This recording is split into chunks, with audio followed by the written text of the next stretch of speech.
Chapter 314. After meeting the unpredictable witch and obtaining the important ability to face Pulis directly instead of being instantly killed, Luoya woke up from his dream again. He rubbed his eyes and looked at Lillian, who was still sleeping soundly. Before he was fully awake, he heard a soft knock on the door. The young man was slightly taken aback. He slowly let go of Lillian's hand and came to the door. After opening the door, he saw a familiar young man standing outside. Brother Antonio? Luoya was a little surprised to see Antonio knocking on the door. The young man didn't have any objection to Luoya's intimate address. He nodded at Luoya, who was still quite energetic. He didn't expect the young man who was seriously injured and dying last night to recover so well. It had been more than 3 hours since he entered the dream. Not only did he not look tired, but he also looked refreshed, as if he had drunk some medicine. Is it over? Yes, it's over. Well, let's go. Let's discuss the battle plan. Antonio said and led Luoya back to the hall where Estrid was. At this time, the Queen of Dreams was floating in the air under the colorful glass of the hall, just like before when she talked to Luoya. Her eyes were closed and there was a sacred and dreamy beauty to her. Ancestor, this is the center of the dream enchantment. Lady Estrid has returned to the dream to rest. This body is a fake body, but it is still very valuable, so it is necessary to guard and maintain it. Antonio explained and looked at the figure above with eyes full of tenderness. Luoya's heart skipped a beat. He thought for a moment and asked tentatively. Brother Antonio, you seem to have a good relationship with Ancestor. Have you known each other for a long time? Yes. Although I'm a soldier now, I'm actually a graduate of St. Freya Academy. Lady Estrid is my mentor and also the person who recommended me to the Twilight Sage Association. We've known each other for more than 10 years. I see. Then, as a graduate of St. Freya Academy, you stayed in Leinster for, yes, to protect and assist the scholar, which is Lady Estrid's job. So that's how it is. Is that why it's called a guardian? But looking at you, Dean, why do I feel that something isn't right? The black-haired youth looked at Antonio's affectionate eyes and had some vague guesses in his heart. If he remembered correctly, Antonio had never married in his life. In the history without the interference of Luoya and the others, Antonio had personally experienced this incident 400 years ago and successfully survived. But Estrella had disappeared since then. Not long after, the Twilight Sage would fall apart, and no trace of her could be found in Roy's era. But in that case, why didn't Antonio tell him anything when he was investigating the scholar?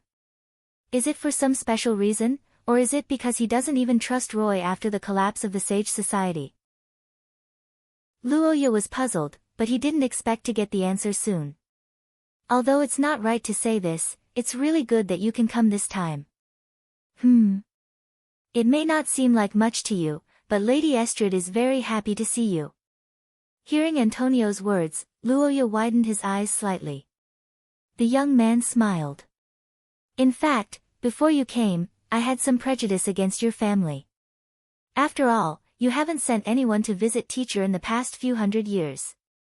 But now, it seems that you have your own difficulties. Looking at the two people being chased by the Curse King, Antonio said inside. Luoya was slightly taken aback. He recalled the happy look of the rainbow ancestor when she looked at him and suddenly felt heavy in his heart.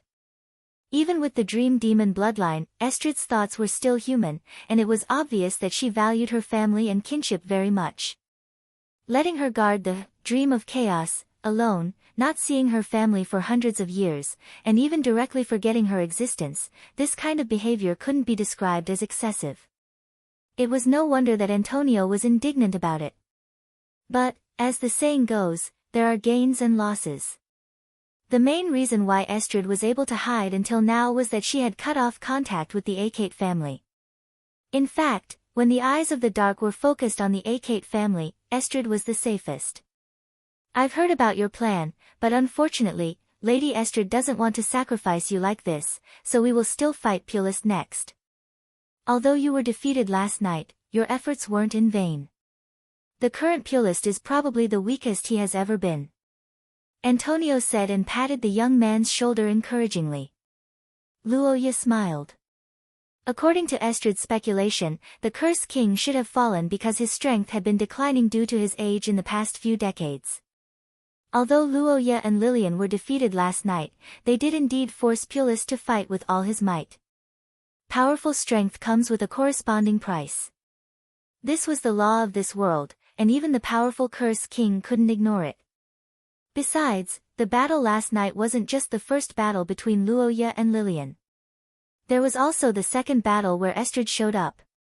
In the morning, the ancestor was exhausted, so Pulist's condition would only be worse after fighting multiple battles. Chapter 3:15.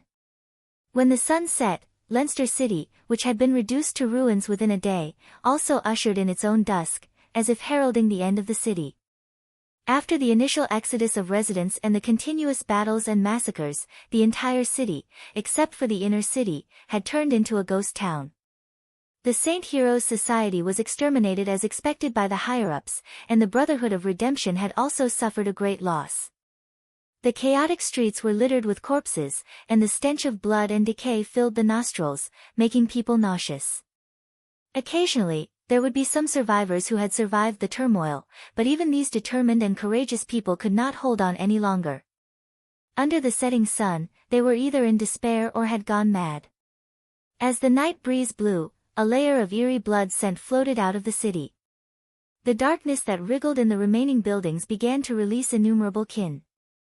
The black-armored soldiers were prepared to begin today's pilgrimage under the leadership of the clergy. This was a city that had already fallen into despair, but it was also a city that still had some hope. On top of the walls of the inner city, countless warriors and students looked at the swaying darkness in the shadows with pale faces. However, even if their bodies were trembling, they did not flee.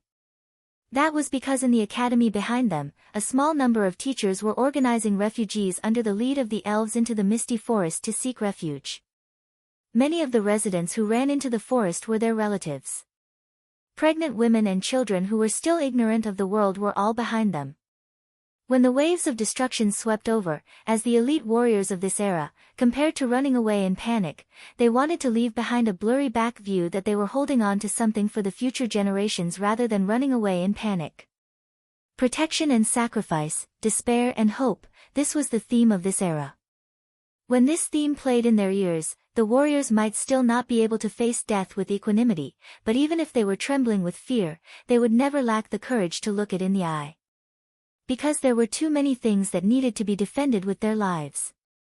Under the dusk, Antonio looked at the palace where Estrella was. Various emotions flashed across his eyes. The feelings that had existed since he was a teenager surged in his heart after many years of precipitation, and finally turned into a fearless chuckle. Pulleys was still wearing his black robe. His skinny body seemed to be hidden in the darkness.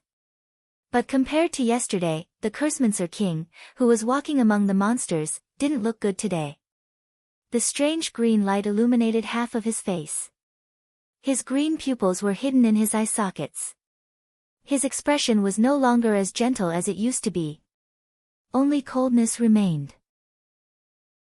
Looking at Pulleys now, even the most ignorant people had already known his choice. And the old man did not care about it. After all, for him, everyone in the city would turn into unspeakable corpses in the future. It did not matter if he knew the truth in advance. The pale green light flickered in the wind. Following the light was a hazy mist. As the burning light flickered, more and more figures emerged from the mist. It was as if the black-armored soldiers from the other side had walked out of the mist silently. Sensing the presence of the oil lamp, the scattered soldiers and clergy in the city seemed to have found the direction and began to gather. Looking down from the city wall, there was already a wriggling darkness around Pulleys. Faint whispers came with the wind, and the warriors on the city wall frowned. Amidst the blasphemous chanting, the old man in the black robe gently raised the oil lamp and beat the war drum. There were no flags fluttering, no horns sounding. The dark sea rushed towards the inner city under the guidance of the light. Hundreds and thousands of warriors on the city wall responded. Ready, fire! Amidst the shouts, under the last rays of the sunset, the defenders drew their bows and knocked their arrows in unison. A cloud-like rain of arrows enveloped the enemy. There was almost no suspense in the outcome. Amidst the rain of arrows, a large number of monsters fell like wheat being cut down. The arrows shot by the extraordinaires easily penetrated the armor of the black-armored soldiers and pierced through their hearts. With the remaining force, they fell to the ground and kicked up a cloud of dust. The defense of the black clergy was even weaker. Their heads directly exploded under the attack of the small missiles like arrows. Blood and flesh splattered everywhere. The first round of attacks by the defenders had achieved significant results. That was no doubt inspiring. At the same time, it also exposed the biggest weakness of the monsters, which was the lack of long-range attacks. Other than the black-robed clergy who could shoot out chaos curses, most of the ordinary black-armored soldiers did not have any long-range attacks. Having fallen into madness and lost their intelligence, they naturally did not have any tactics to speak of. The defenders returned fire with their bows and arrows. The students of the academy cast long-range curses together. Amidst the fluctuation of the curses, the sky seemed to be boiling. Rolling magma fell from the sky, and the rain of fire sprayed over the vast area outside the barrier. Any monster that came into contact with the fire would be turned into a blazing ball of fire.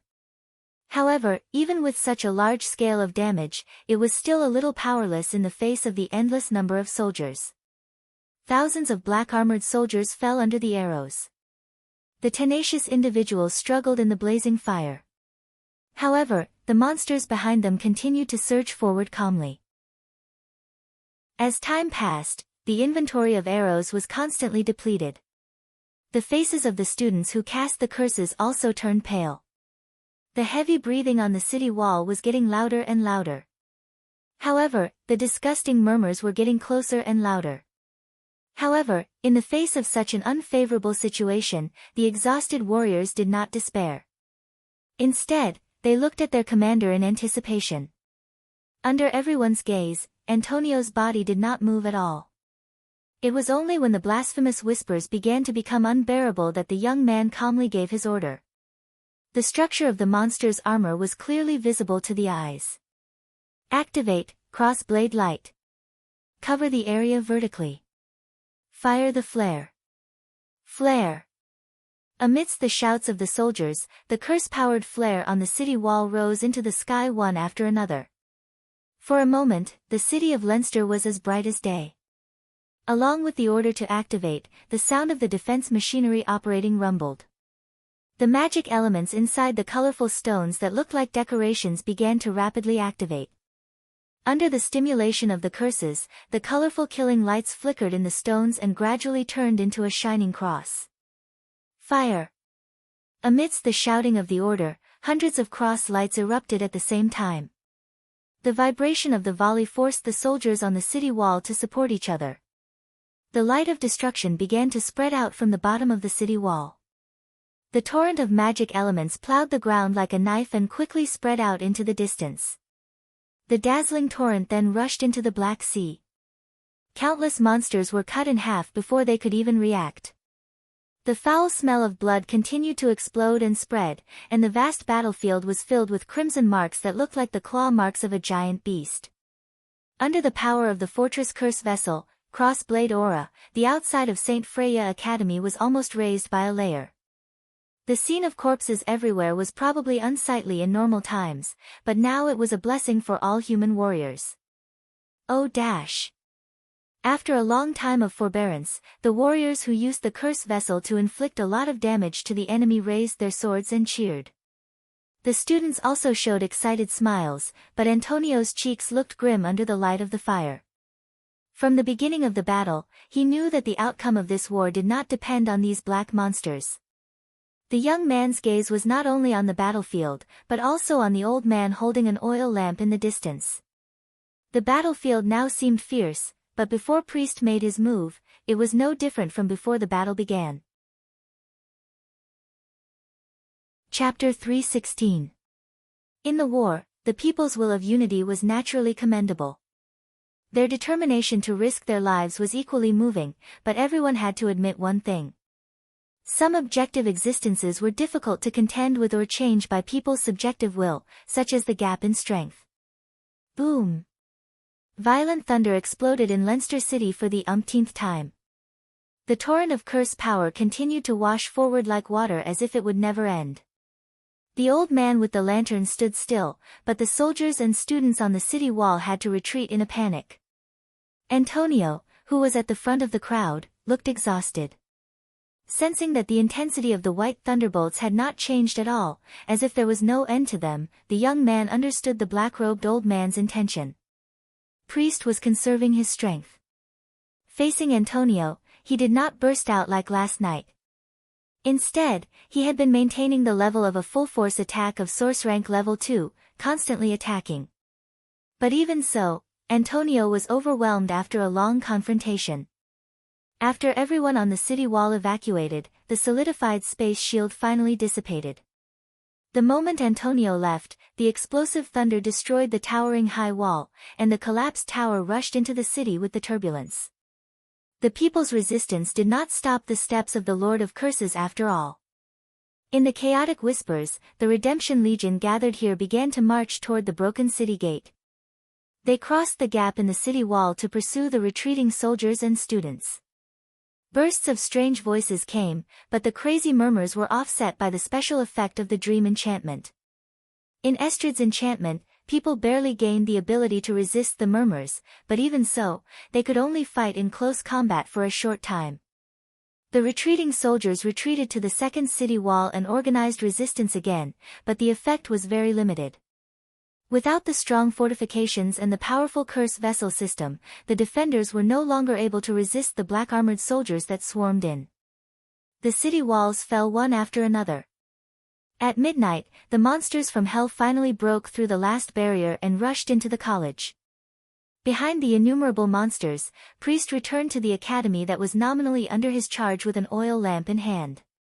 There was a smile on his aged face, and his pace was steady, neither fast nor slow, just like a returning king or a general returning victorious. The moment Priest entered the dream enchantment, a familiar feeling suddenly surged in his heart. But before he could think about it, a violent fluctuation of curse power came from the sky. In the hall where Estrid was, colorful rainbows soared into the sky. Countless dream elves glowed. The colorful aurora lit up the sky and then shone toward the intruders. The old man under the aurora remained unmoved. He cut open his finger and used his bloodline ability. The miracle tree and the grassland glowing appeared again. The Lord of Curses, who was also protected by the elves, was unscathed by Estrid's killer move. Boring trick. Priest looked at the end of the aurora in the distance and curled up the corner of his mouth. The more Estrid prepared, the more it meant that she was unable to break free from the dream. Although the combined attack of the elves was powerful, it was far from being able to hurt him.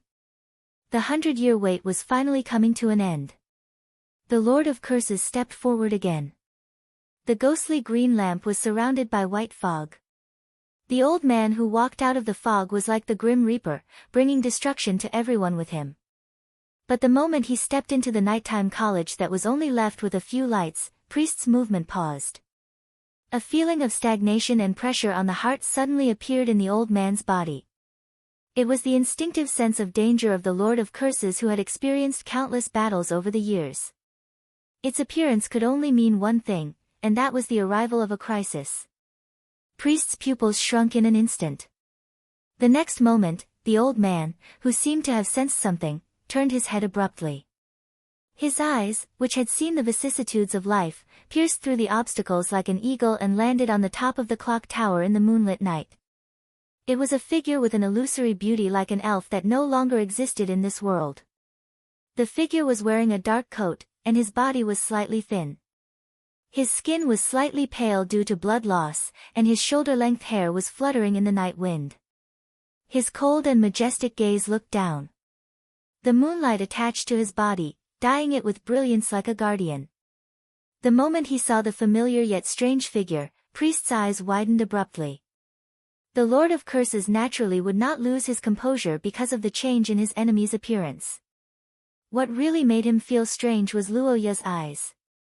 It was a pair of eyes that was calm and vicissitudes, as if it had experienced countless years and seen the prosperity and decline of the world.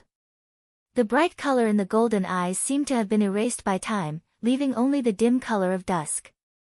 The moment priest looked into Luoya's eyes, he even had the illusion that he was looking directly at an ancient existence. Something was not right. Almost instinctively, priest's curses began to churn in his body. Luoya, who was staring at him, did not move or have any killing intent, but it was precisely because of that made priest's hair stand on end. "What did you do?" The old man furrowed his brows and questioned. However, he did not expect an answer at all. Vigilant in his heart, Priester simply raised his hand. The radiance of spells shone like stars that fell to the ground in the dark night. The intense radiance rushed towards the figure on top of the tower along with his words. Everything before him turned into white light just like last night. The familiar scene made the black-haired young man's eyes flicker slightly. But now, he was no longer the same as before. The moment before the radiance reached him, a dust-colored airflow suddenly burst out of the youth's body. The turbid airflow instantly covered heaven and earth, spreading in all directions.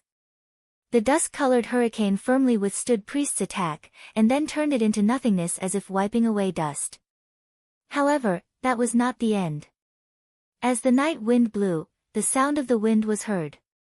Almost in an instant, the entire St. Freya Academy seemed to have fallen into another world. It was a dust-colored airflow that filled the surroundings as if it was the end of the world. The ear-piercing sound of the wind mixed with the sound of rolling sand echoed in the air.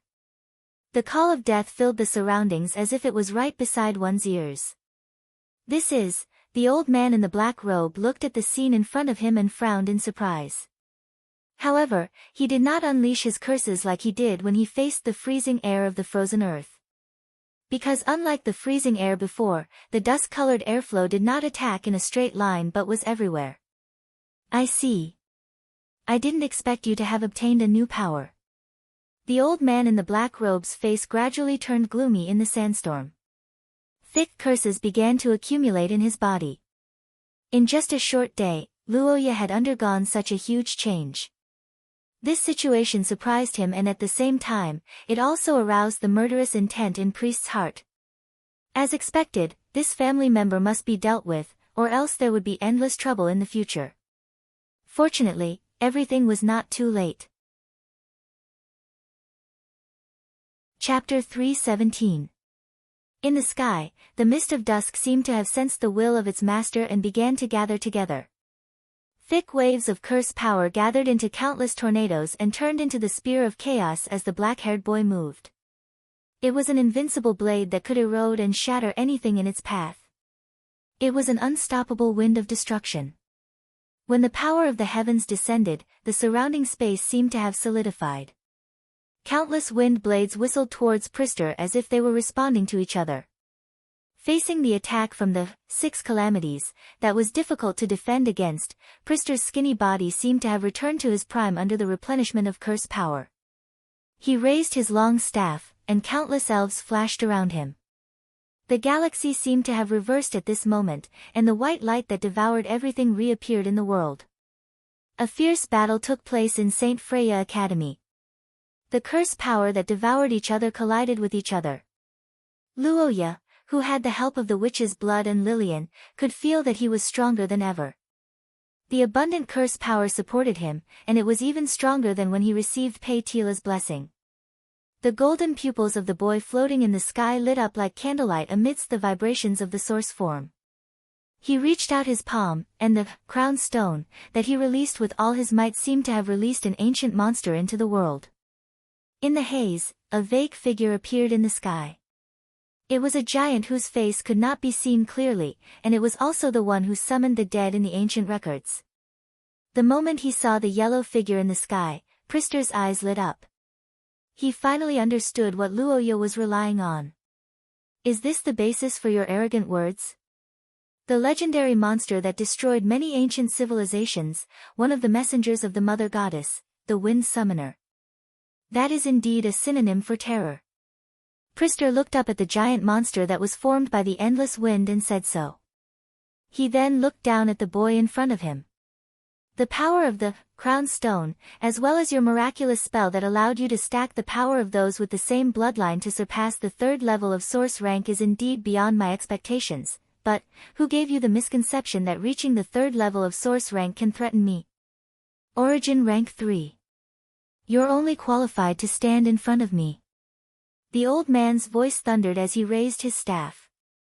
White radiance burst forth, dispersing the innumerable wind blades before they could reach him. The wind spears that converged into tornadoes in the sky also crumbled. Plist, displaying his full destructive power, stared straight at the blurry silhouette in the sky with shining eyes, fearless like a king. That's right. Even if he had fallen and lost his glory, Priest's power as the king of the human race still hadn't changed at all. They were the wealth that the old man had accumulated over countless years, the experience he had accumulated through countless life and death battles. These were things that others couldn't take away no matter what method they used. No matter how similar it is, this isn't the monster's real body. Although I don't know how you managed to block my attack with this turbid wind, it's meaningless if you can't hurt me. The black-robed old man looked at Luoya and shook his head, as if he had already seen the outcome of this battle of attrition. However, the youth with long black hair fluttering in the wind didn't seem to care. Unable to cause any damage, was that really the case? Haven't you noticed, Priestley? What? My wind didn't block your attack. It faded away because it should have faded away. The black-haired youth calmly told the truth. The King of Curses furrowed his brows visibly as if he had caught onto some important information. Luoya didn't mind the old man's reaction. He extended his hand and a swirling airflow condensed in his palm. Gazing at the airflow that carried the howling of the wind, the black-haired youth spoke calmly. Priestley, you said that I'm arrogant, but aren't you the same? Since ancient times, how many civilizations have collapsed in front of the wind summoners? Countless mythical creatures with supernatural powers far superior to humans couldn't escape their misfortune. You are indeed powerful, but why do you think you're an exception? The continuous questioning echoed in the old man's ears. But before Priestley could speak, an unprecedented weakness suddenly appeared in his body. Clang! As the lantern fell to the ground, the King of Curses widened his eyes due to his blurred vision. He looked at his arm in disbelief and realized that his well-maintained arms were now covered in wrinkles and withered like tree bark. This is... In front of the wind summoners, everything is equal because what they blow away is time. The black-haired youth calmly revealed the answer. On the opposite side, the old man's expression changed drastically. He finally understood why the curses couldn't reach Luoya. Under the erosion of time, even a powerful attack that could destroy the 10 cities would vanish due to the overflow of magic elements. This was an unchangeable law. Priestley, you've lost. You've lost to our race. Looking down at the old man who was rapidly weakening on the ground, Luoya calmly said those words without any doubt. However, those words of victory froze the King of Curses' body and aroused his endless rage. I've lost? Ha, ha ha, you're the first one who dares to say that in front of me. I see. So this is the 6 calamities. It's indeed an almost unstoppable power. But I've said it before. Any level 3 source rank skill is not unbreakable in front of me. You're not a real wind summoner. There is a limit to this dusk-colored space after all. It's within this dream enchantment, right? Then we just have to destroy this enchantment. The King of Curses, whose body was rapidly aging, roared. At this critical moment, his countless experiences of surviving from the jaws of death allowed him to quickly make a decision. An unimaginably large amount of curse power erupted from his body without reservation, followed by a violent tremor. Chapter 318. In the shattered sky, a blinding rainbow light erupted. Pulist swung his staff to block it, but it was too late. The moment the white radiance collided with the aurora, a massive shockwave swept across the ground. The King of Curses, who was already old and weak, and after experiencing the aging of the twilight wind, blood trickled down from the corner of his mouth for the first time. But even so, he still managed to stand firm on his feet. The black-robed old man lifted his head and looked at the shattered sky and the black-haired young man. He finally understood why he felt a strange presence when he stepped into the enchantment. But after a moment, the old man shook his head at Luoya. "I see. You're using the aging wind to force me to break the enchantment. Hee, it's indeed a perfect plan. I have no other choice. But, kid, do you think you've succeeded?" Pleiast's eyes, which had regained their brilliance, stared at the dream rift that was gradually recovering. His laughter was mixed with anger as he hissed. "No, she can't return from the dream at this level. I'm afraid that strike just now is her limit. But it's useless. She can't kill me." The King of Curses roared as he tapped his staff on the ground. Instantly, 3 shadows appeared beside his feet. Then, his body glowed once again, dispersing the twilight wind that surrounded him. "This is an ancient curse passed down from the ancient Shadow Kingdom. Other than the ability of the Wind Summoner, there is no other way to kill me without triggering it. I still have 3 chances, and I'm afraid your price is about to come." "That's true." The black-haired young man, whose spell power was almost exhausted in the fierce battle, nodded. But there wasn't any despair on his face that the old man wanted to see. Luoya gazed at Pleist and repeated his words with a smile. "There's still one more person in our race." The moment Luoya's voice fell, the black-haired young lady suddenly appeared beside the young man. Lillian, who rushed over from afar, gazed at the old man before her and extended her hand to the young man. Their interlocked hands acted as a bridge. In just a few moments, an intense resonance appeared between them. At the same time, a drop of blood wrapped in a rainbow radiance appeared before Lillian. The young lady opened her mouth and swallowed it without hesitation. That was the ancestor's blood that Estrid sent through the dream under the path opened by a terrifying enemy. It was also the blood of the nightmare, the most difficult creature to influence in this world. Using it as a medium, a miracle that only lasted for 1 night was born. Translucent wings extended from her back, and her small ears became slightly sharp. Her already beautiful face exuded a dreamlike charm as her aura changed. Under the colorful light and with her blood as the medium, Lillian temporarily transformed into a dream demon. At the same time, the skill that the witch bestowed upon her also arrived. Altatia's call. When the light of the skill came into contact with Lillian, the black and red runes of the curse spread out like lightning. After thousands of years, the wielder of the crown finally arrived and sent an invitation letter to the witch's palace. "It's time for you to take the stage, Your Majesty." Under the rolling dark clouds that covered the sky, the young man with glittering golden eyes invited Lillian softly. In the next moment, a black mist of curse power quickly enveloped Lillian. When it spread out again, the black-haired princess had transformed into the white-haired queen of the witches. After countless years, Altatia returned to the world. She showed a moving smile to the young man who was holding her hand. "Lord Hero, you're really cunning. You're holding my hand so tightly. I can't bear to do it even if I don't want to." Amidst a pleasant chuckle, the white-haired witch floating in the air had a flash in her scarlet eyes. In the next moment, the world froze and began to roll back. Under Priest's eruption, the shattered ground began to restore to its original state. The collapsed buildings were rebuilt. The wind, sand, and dust completely vanished. At this moment, the world was like Altatia's toy. When she landed on the ground, everything that greeted her had to be solemn and gorgeous. "This is..." Witnessing this incomprehensible miracle, the black-robed old man widened his eyes in disbelief. The moment Altatia appeared, Priest experienced a feeling again after hundreds of years. Fear. Witches. That was a race born from Shia's shadow in the legends. They were extremely dangerous and incomprehensible. Their existence was a punisher feared by all things in the world. They were also the most difficult ancient existence to come into contact with and understand. The sacred divine tree.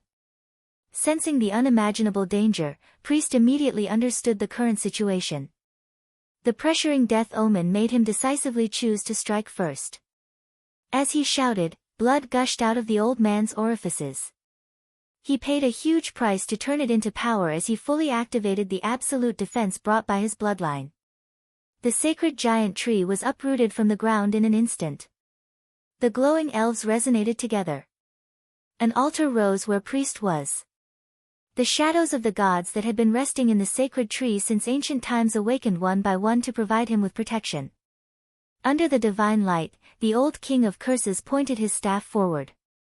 Under the pressure of fear, he launched the craziest attack he had ever launched in his life. With boiling blood as the foundation, white bones as the embellishment, and the branch of the holy tree as the blade, the king's sword that can kill gods was born. Looking at the brilliant and flawless holy sword under the divine light, the withered old man who had lost an arm had an excited flush on his face. This was a miracle that Priest surpassed himself in a moment of crisis. He used the body of the king of the human race as a medium and combined it with the sacred divine tree.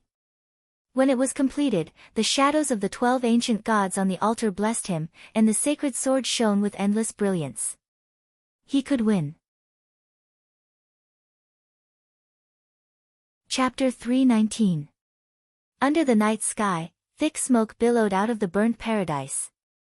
The grasslands and divine trees were ablaze, the elves were fleeing in all directions, and the shadows of the gods were dissipating in the steaming heat. The black-robed old man's body could no longer be seen, and only sporadic screams could be heard echoing in the night sky. The towering divine tree had turned into a gigantic torch, its flame illuminating the land and sky. The retreating soldiers and students in the distance stared blankly at the burning miracle, while the monsters in the city also wandered away in fear of the presence of the divine flame.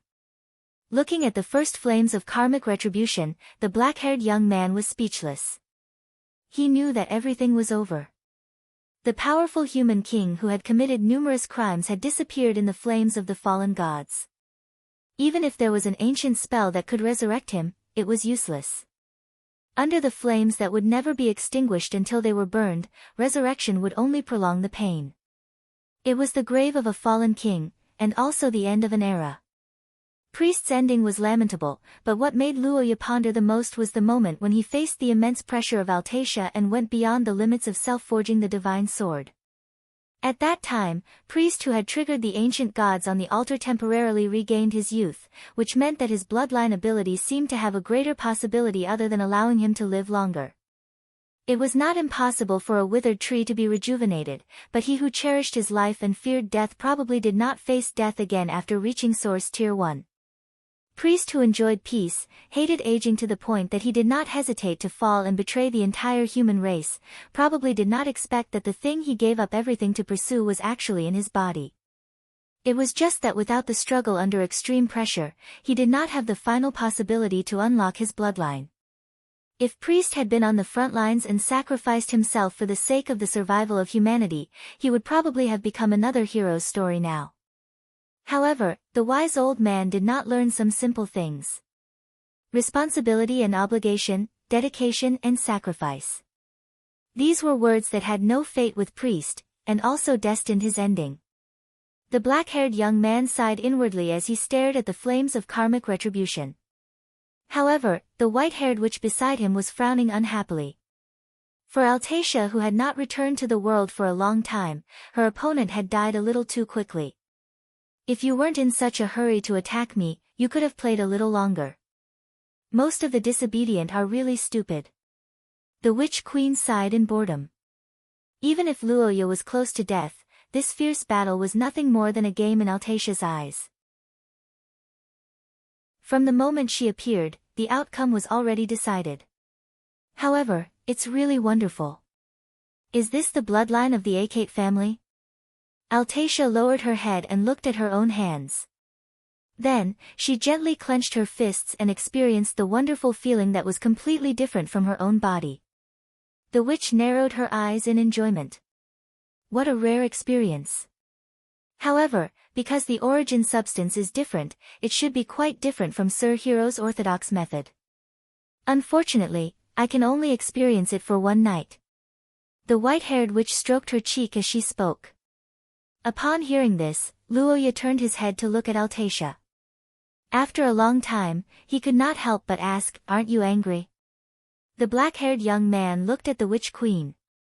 Although through a series of schemes, Luoya successfully forced Pulis to break Estrella's dream and obtain the blood of the ancestor, and used it as a medium to temporarily turn Lillian into a nightmare, making it impossible for the witch to stay behind.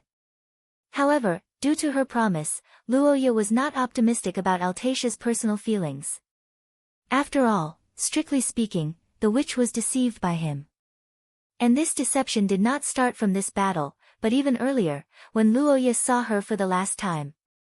When Luoya discovered that all the clocks in the dream barrier had paused and the dim campus scene was exceptionally familiar, he understood that the dream barrier was related to the dream guided by the Black Rose Ring. After meeting Estrella again, he was completely sure that the two were of the same origin. The meeting between Luoya and Altacia before the battle was actually all part of his plan. To a certain extent, it was a kind of acting, but he did not expect the witch to make an agreement with him. Under the illumination of the fire, Luoya quietly waited for the witch's anger, but to his surprise, Altacia did not get angry. The white-haired witch blinked and tapped her lips with her finger. "Indeed, my plan failed, but I'm not angry. Like I said, although I like the contradictions and entanglements in your heart, I like the way you look when you defeat them even more. But it's really beyond my expectations. I didn't expect you to use this method to break my deadlock. You made me so excited that I spilled my tea." Altacia smiled happily. The next moment, she suddenly took a step forward and pressed herself against the young man's chest.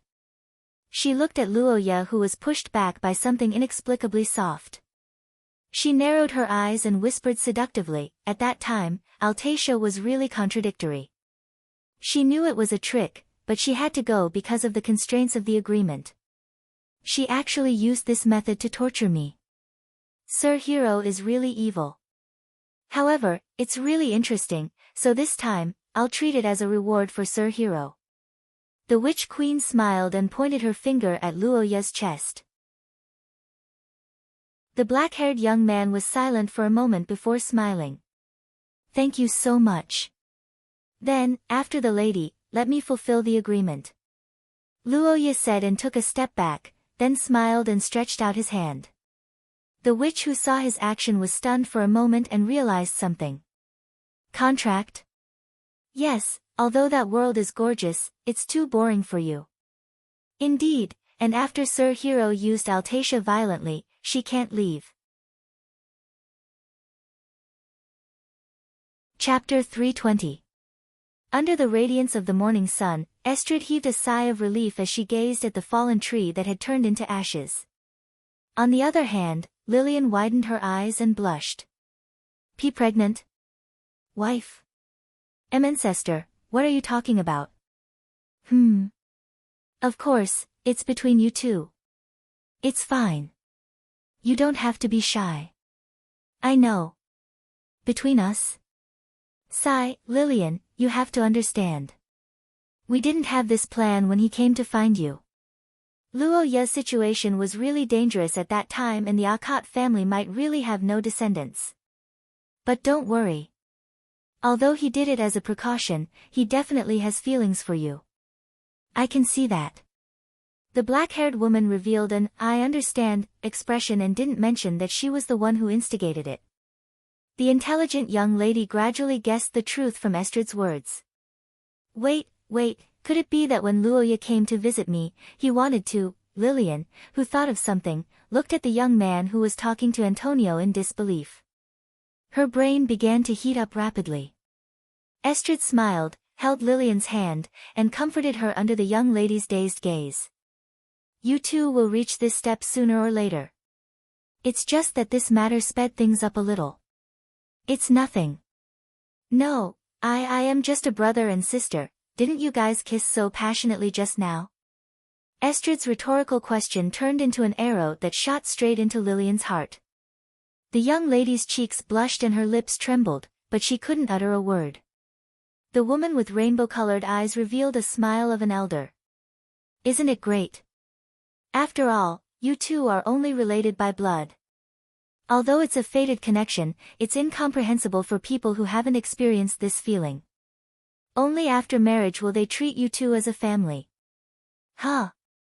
Lillian, whose brain was burning with shame, regained her senses after hearing Estrid's words.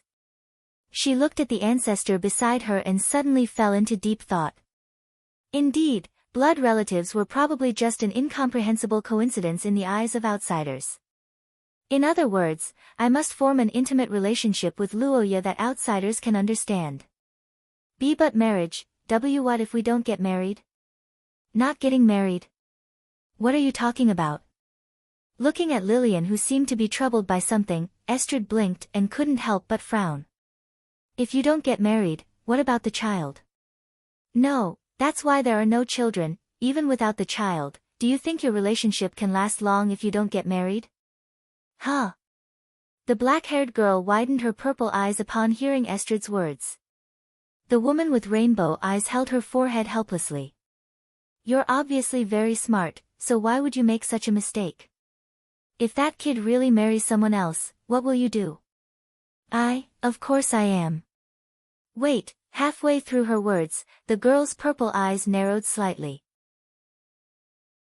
She immediately thought of a fatal problem. She might be able to treat Luoya as a family member in her heart, and she could also say that to others, but the problem was, would others believe her? If Luoya really got married, what would his wife think? Would anyone in this world allow their other half to have a sister who wasn't related by blood but was close to them? Without a doubt, the answer to this question was no. When the time came, the most likely ending for the two would be to gradually separate and not contact each other for many years. In the end, they would be strangers. The girl who discovered the truth fell into a daze for a moment, but at the same time, she also felt a strong sense of anxiety. It was a feeling that was absolutely unacceptable, and also an inexplicable resistance to the fact that the young man might have a loved one in the future. Looking at Lillian, whose expression changed constantly, Estrid pondered for a long time before asking with a serious expression, and it's not just him. And it's not just his problem. Do you really think so yourself? What? Is the feeling in your heart really just the kinship of an elder sister? Or, are you actually trying to fill up or avoid something, so you forcefully categorize this feeling as kinship? Chapter 321. Under the night sky of St. Freya Academy, outside the cellar in the mountains, Paul Ackman was thinking about a serious question, and that was, a young man and a young woman, spending 2 hours alone in an isolated space at night, what would they usually do? This question could be said to be quite complicated. In Luoya's previous life, there were many different opinions. After all, people had different relationships, different thoughts, and different perspectives when looking at problems. Some people fought together for the survival of mankind in such an environment, while some just played, fight the landlord, for the night. Fortunately, Shia didn't have a game like, fight the landlord, and the aristocrats also needed an elegant environment to play chess. These unreliable possibilities were naturally ruled out by Paul, so the remaining answer seemed to be, TSK, how is this possible? Paul shook his head at this thought, laughing at himself for thinking too much. Although Big Brother Luoya was an impeccable person in all aspects, that was his royal sister, who was also a famous ice beauty in the Austin Empire. Most importantly, they had different nationalities. How could there be something fishy between an aristocrat and a royal princess of an empire? How was that possible? But that was the truth. It had been more than 2 hours since Luoya entered the cellar, but neither Lillian nor Luoya came out again. As time went by, the atmosphere at the scene became more and more strange. The whispers became louder and louder nearby. Paul recalled the movements in the cellar during this period in detail and found nothing suspicious. There were no explosions, no metallic sounds of swords clashing, and no spell fluctuations, which basically ruled out the possibility of a fight. But in the end, signs were just signs. No one knew whether this would be a turning point. As for the current situation, perhaps the two were discussing further cooperation? Paul touched his chin and thought so, not knowing that he had guessed half of it right. The discussion hadn't happened for the time being, but the further cooperation between the two was basically inevitable. It was just that it wasn't about two factions, but more personal aspects. For example, genetic cooperation. Paul normalized the development of things here, but Jellic next to him was not like this. The gray-haired boy looked at the entrance of the cellar and felt that there was a smell of love floating in the air. Although Jellic didn't know what Luoya saw down there, he guessed that it wasn't anything good. Luoya must have been alone to control her emotions.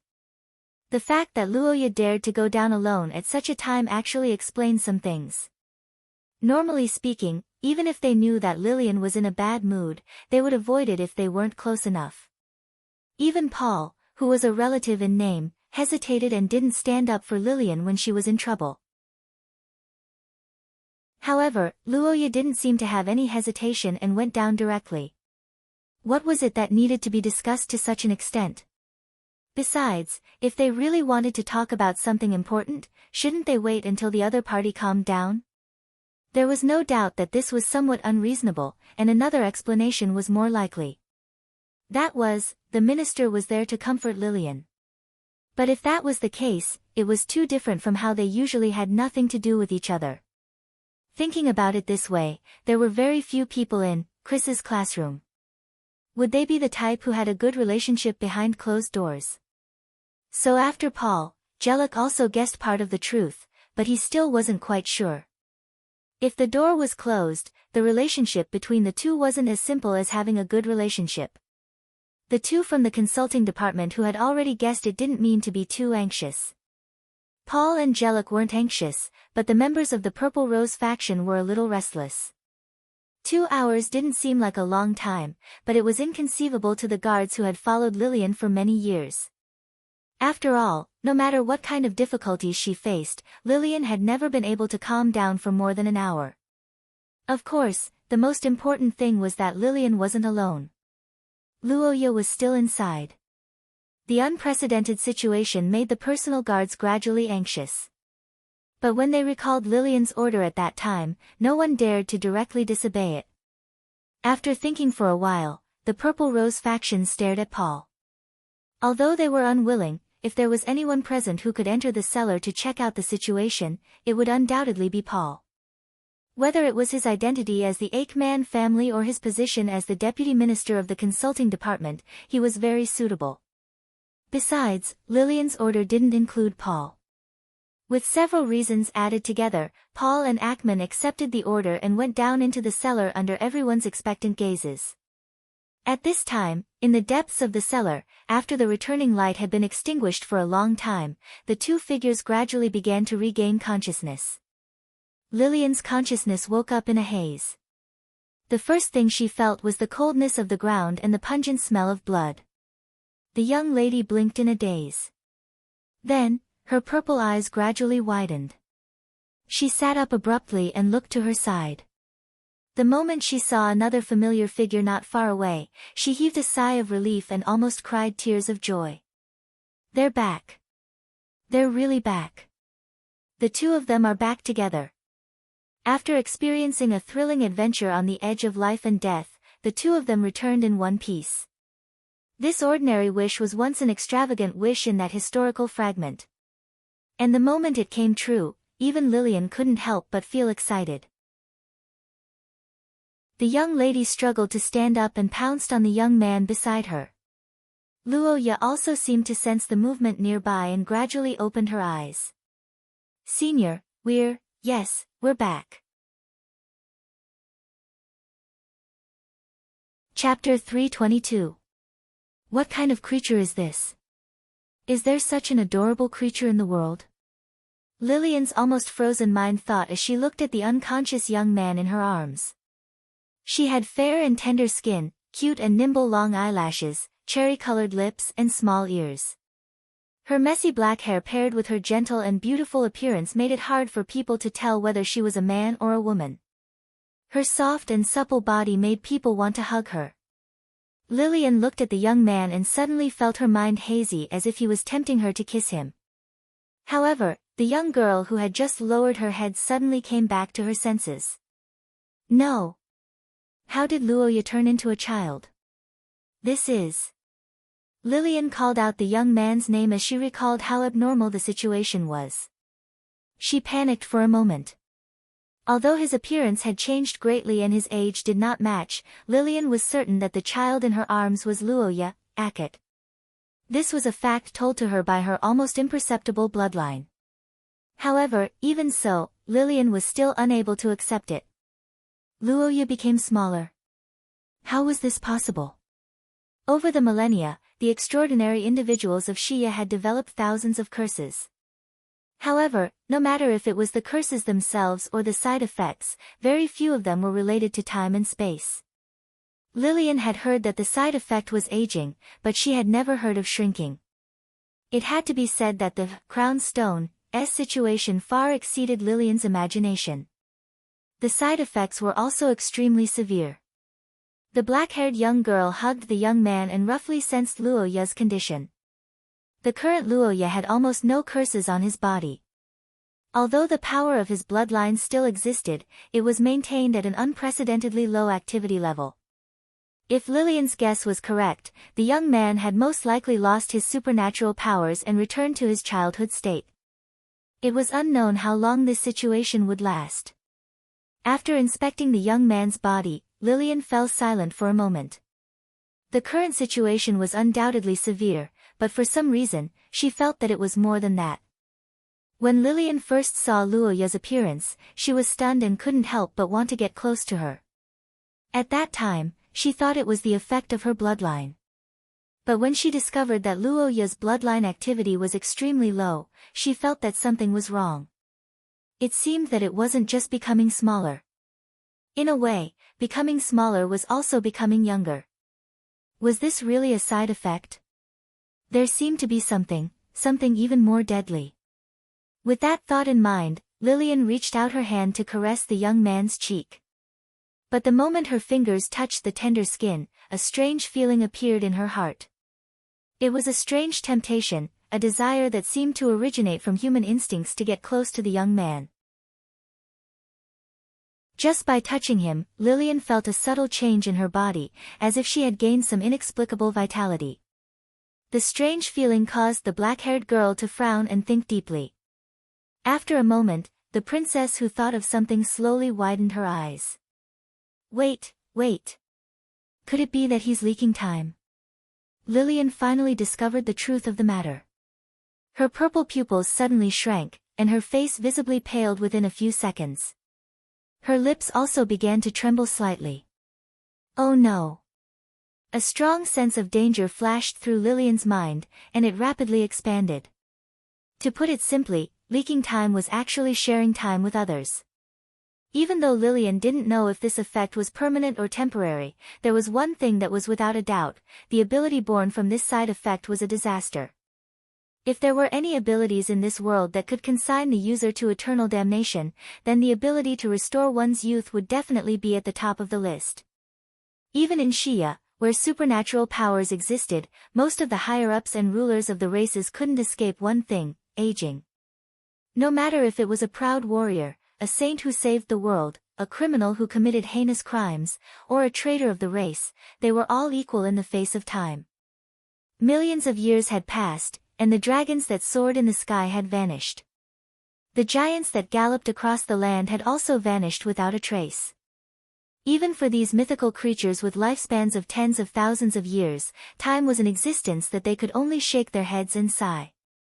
As for humans, as a species with a short lifespan, their desire for longevity was much stronger than those long-lived races. And now, a secret treasure that was perfect and far surpassed any ritual or medicine had appeared. Just by touching it, it could restore one's youth. It was a beautiful young man who had lost all resistance and possessed a strong charm. When these words were put together, it was basically the greatest temptation in the world.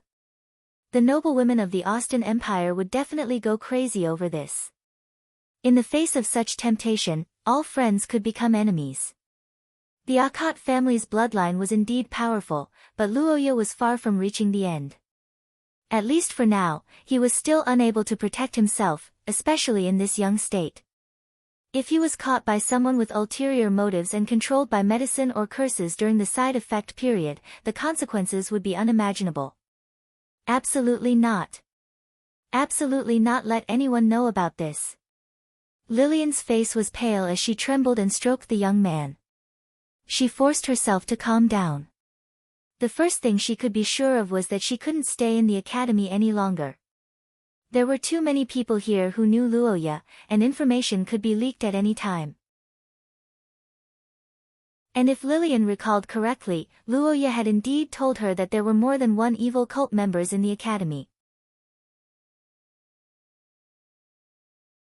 Chapter 323. Saint Mestre Theocracy, Akot Territory.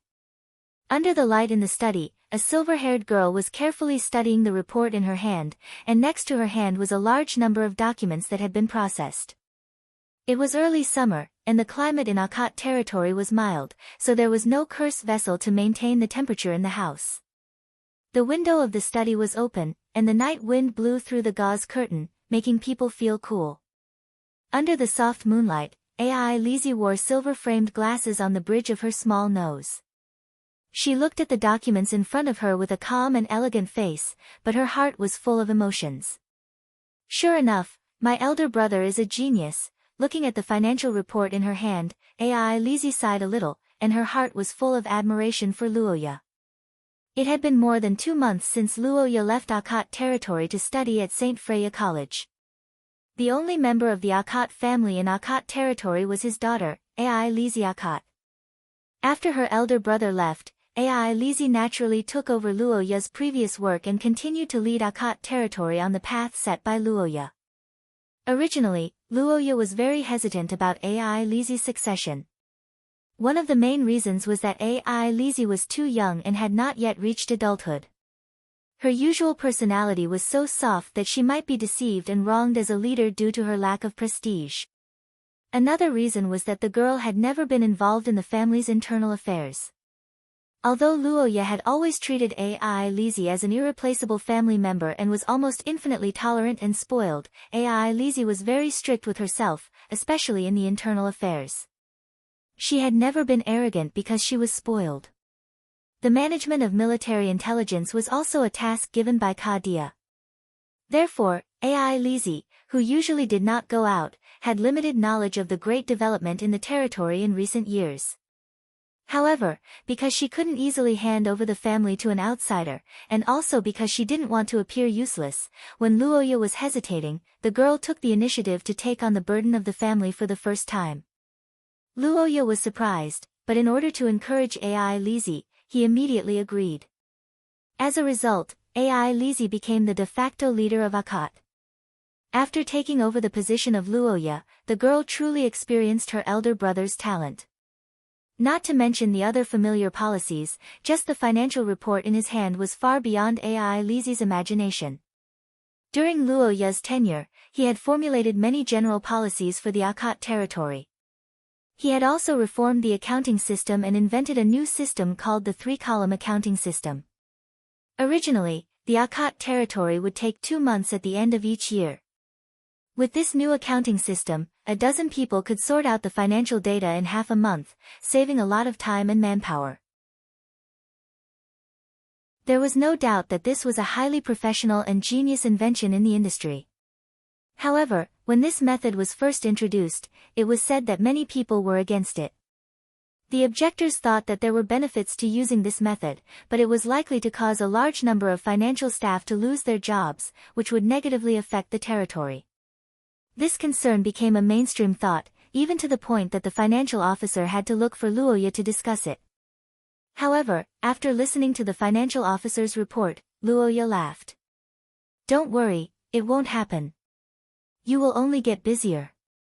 This was Luoya's original words at the time. Ai Lizzie, who happened to be there, had a deep impression of it. But at the time, she thought, elder brother's confident look is so handsome. Yes, that's right. This was what Ai Lizzie thought at the time. During that time, the girl was especially obsessed with her elder brother's appearance when he was working seriously. Whenever she had time, she would find an excuse to accompany him in the office and peek at him.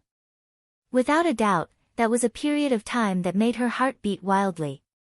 But now, after becoming the helmsman of Akate, Ai Lizzie saw the results of this incident that she didn't pay attention to at the time.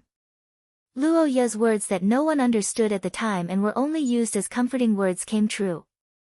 No, it should be said that his words that seemed to be a prediction were completely accurate. Not only did the financial staff not lose their jobs, but they also became the most popular job in Akate for the past 2 years. The reason was very simple, it was because of the 3-column bookkeeping method. This convenient bookkeeping method did indeed greatly reduce the manpower, but at the same time, it also greatly increased the efficiency of business activities. For example, before this, when large caravans transacted in Akate, they had to estimate the cost, calculate the fees, quote, audit, deduct taxes, and many other processes. Basically, they had to wait for 10 days to half a month before they could clear the complicated accounts and leave. This was under the condition that they didn't make a mistake. But with the new method, it was basically settled in 3 days. This was equivalent to saving 10 days of time for the merchants. For the merchants, time was wealth. Saving 10 days of food and horses was considered small. What was more important was the frequency. If they saved 10 days, they would be able to make one more trip. This was equivalent to a large amount of income. For the shrewd merchants who stared at the profits every day, it was simply great news. They were all merchants. If they went to Akate, they could make a lot more money. If they didn't go, wouldn't their brains be kicked by a donkey? Outside merchants flocked to Akate, but the merchants in the territory were even happier. This was because they didn't have much money. They basically used it all to buy goods.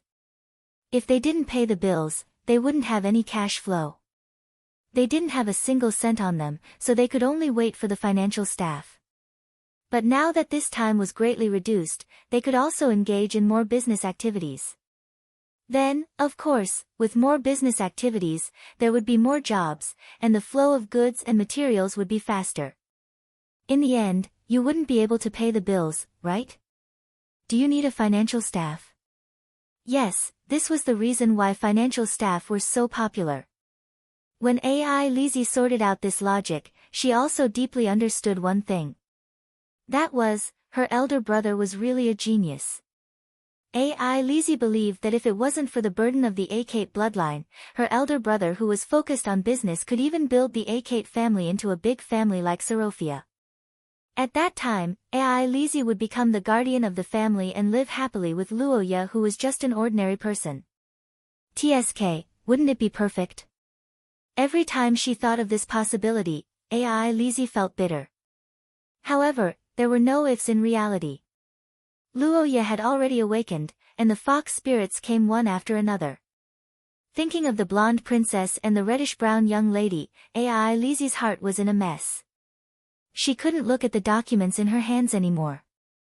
The silver-haired girl looked back at the moonlight and sighed. She knew that she had to relax. Thinking so, the girl walked out of the study and strode towards Luoya's room. She began the only way to relax when he wasn't around. Rolling in the sheets. Chapter 324. Oh, it's Big Brother's scent. In the dark room, the silver-haired girl hugged the boy's pillow and took deep breaths with her eyes closed. Then, she began to roll around on Luoya's bed happily. That's right, this was Ai Lizzie's biggest and most effective entertainment activity after Luoya left home. There was nothing that couldn't be solved by rolling around on the bed once. If there was, then she would roll around again. Ever since Ai Lizzie was about to reach adulthood, especially after Ai Lizzie's mistake, Luoya strictly forbade Ai Lizzie from climbing into his bed. However, the girl still persisted. After all, Ai Lizzie wasn't afraid of being reprimanded at all. As long as she cried, Luoya's heart would immediately soften and he would even coax her. However, as the saying goes, know thyself and know thy enemy. Luoya also understood his own shortcomings, so he changed his strategy. As long as Ai Lizzie climbed into his bed once, the boy would stay the night in the office. This time, Ai Lizzie couldn't stand it anymore. Every time she waited for him to come home, her eyes would be filled with tears. Because of this countermeasure, the girl couldn't get on Luoya's bed for a long time. She could only occasionally peek at his sleeping face under the moonlight in the middle of the night. So this time, after Luoya left, the first thing Ai Lizzie did was to occupy Luoya's room. That was how her hobby of rolling around on the bed came about. Of course, other than when she was in a bad mood, Ai Lizzie would also come. Every morning, she would roll around to replenish Luoya's nutrients. She would also roll around at night so that she could dream of Big Brother. The silver-haired girl relaxed on the bed. Outside the door, Anna carefully closed the door for the young miss who was having a shameful hobby. She held her forehead and sighed helplessly. Since Luoya left home and Ai Lizzie took over the position of acting overlord of Akate territory, Anna often saw her young miss frowning as she looked at the information left behind by the young master. Occasionally, she would be disappointed because she couldn't understand it. Every time this happened, Anna wanted to help, but there was a limit to what she could do. As Luoya's personal maid, Anna had actually acted as Luoya's secretary for a long time. Under the influence of Luoya, she had a deep understanding of the territory. But even so, she was still confused about many of Luoya's decisions. Young Miss is already a genius for being able to learn so many things in such a short time. I don't think there's any need to feel disappointed. Anna had said similar words to her more than once, but Ai Lizzie was still worried that she would disappoint Luoya. However, that didn't seem to be the case today. Perhaps, she was just missing the young master. Recently, Ai Lizzie's yearning had been increasing day by day. As the president of Luoya x Ai Lizzie's fan club, Anna was very clear about this point. But it had to be said that the way the young miss alleviated her yearning was too unladylike. No matter what, she had rolled around on young master's bed and whatnot. Moreover, those clothes had already been washed and changed. Anna rubbed her temples in confusion. She couldn't figure out where the so-called elder brother's smell came from. She could only attribute it to her young miss's unique psychological comfort. At this time in the room, Ai Lizzie stopped after rolling around on the bed. She hugged Luoya's pillow and gently took off her glasses. A year had passed since the incident with Luoya, and Ai Lizzie had changed quite a bit. The most obvious changes were her glasses and her twin ponytails. As an extraordinaire with a perfect origin form, Ai Lizzie's body naturally wouldn't be short-sighted. Her glasses were plain glasses and didn't have any visual aids. They were purely decorative. The reason she wore them was because of Luoya's praise. Ai Lizzie always feels more intellectual when she wears glasses. At that time, the boy didn't expect that his words would be firmly remembered by the girl. Later on, when Elisa accompanied him to read books, she would often transform into a bespectacled girl. As for the hairstyle, it was changed by Elisa herself. In the face of fiercer and fiercer enemies, she had to increase her feminine charm. This was the goal that Ai Lizzie had been working towards for the past year. For this reason, she conducted a lot of research and found that Luoya seemed to pay special attention to this relatively rare hairstyle. After discovering Luoya's preference, Ai Lizzie decisively attacked, and the results were very obvious. With this hairstyle, Ai Lizzie achieved the achievement of taking an afternoon nap together. It had been a long time since she fell asleep beside her elder brother. With the young girl's efforts, the situation between the two could be said to be very good. However, everything was interrupted by the matter of Luoya going to school at St. Freya Academy.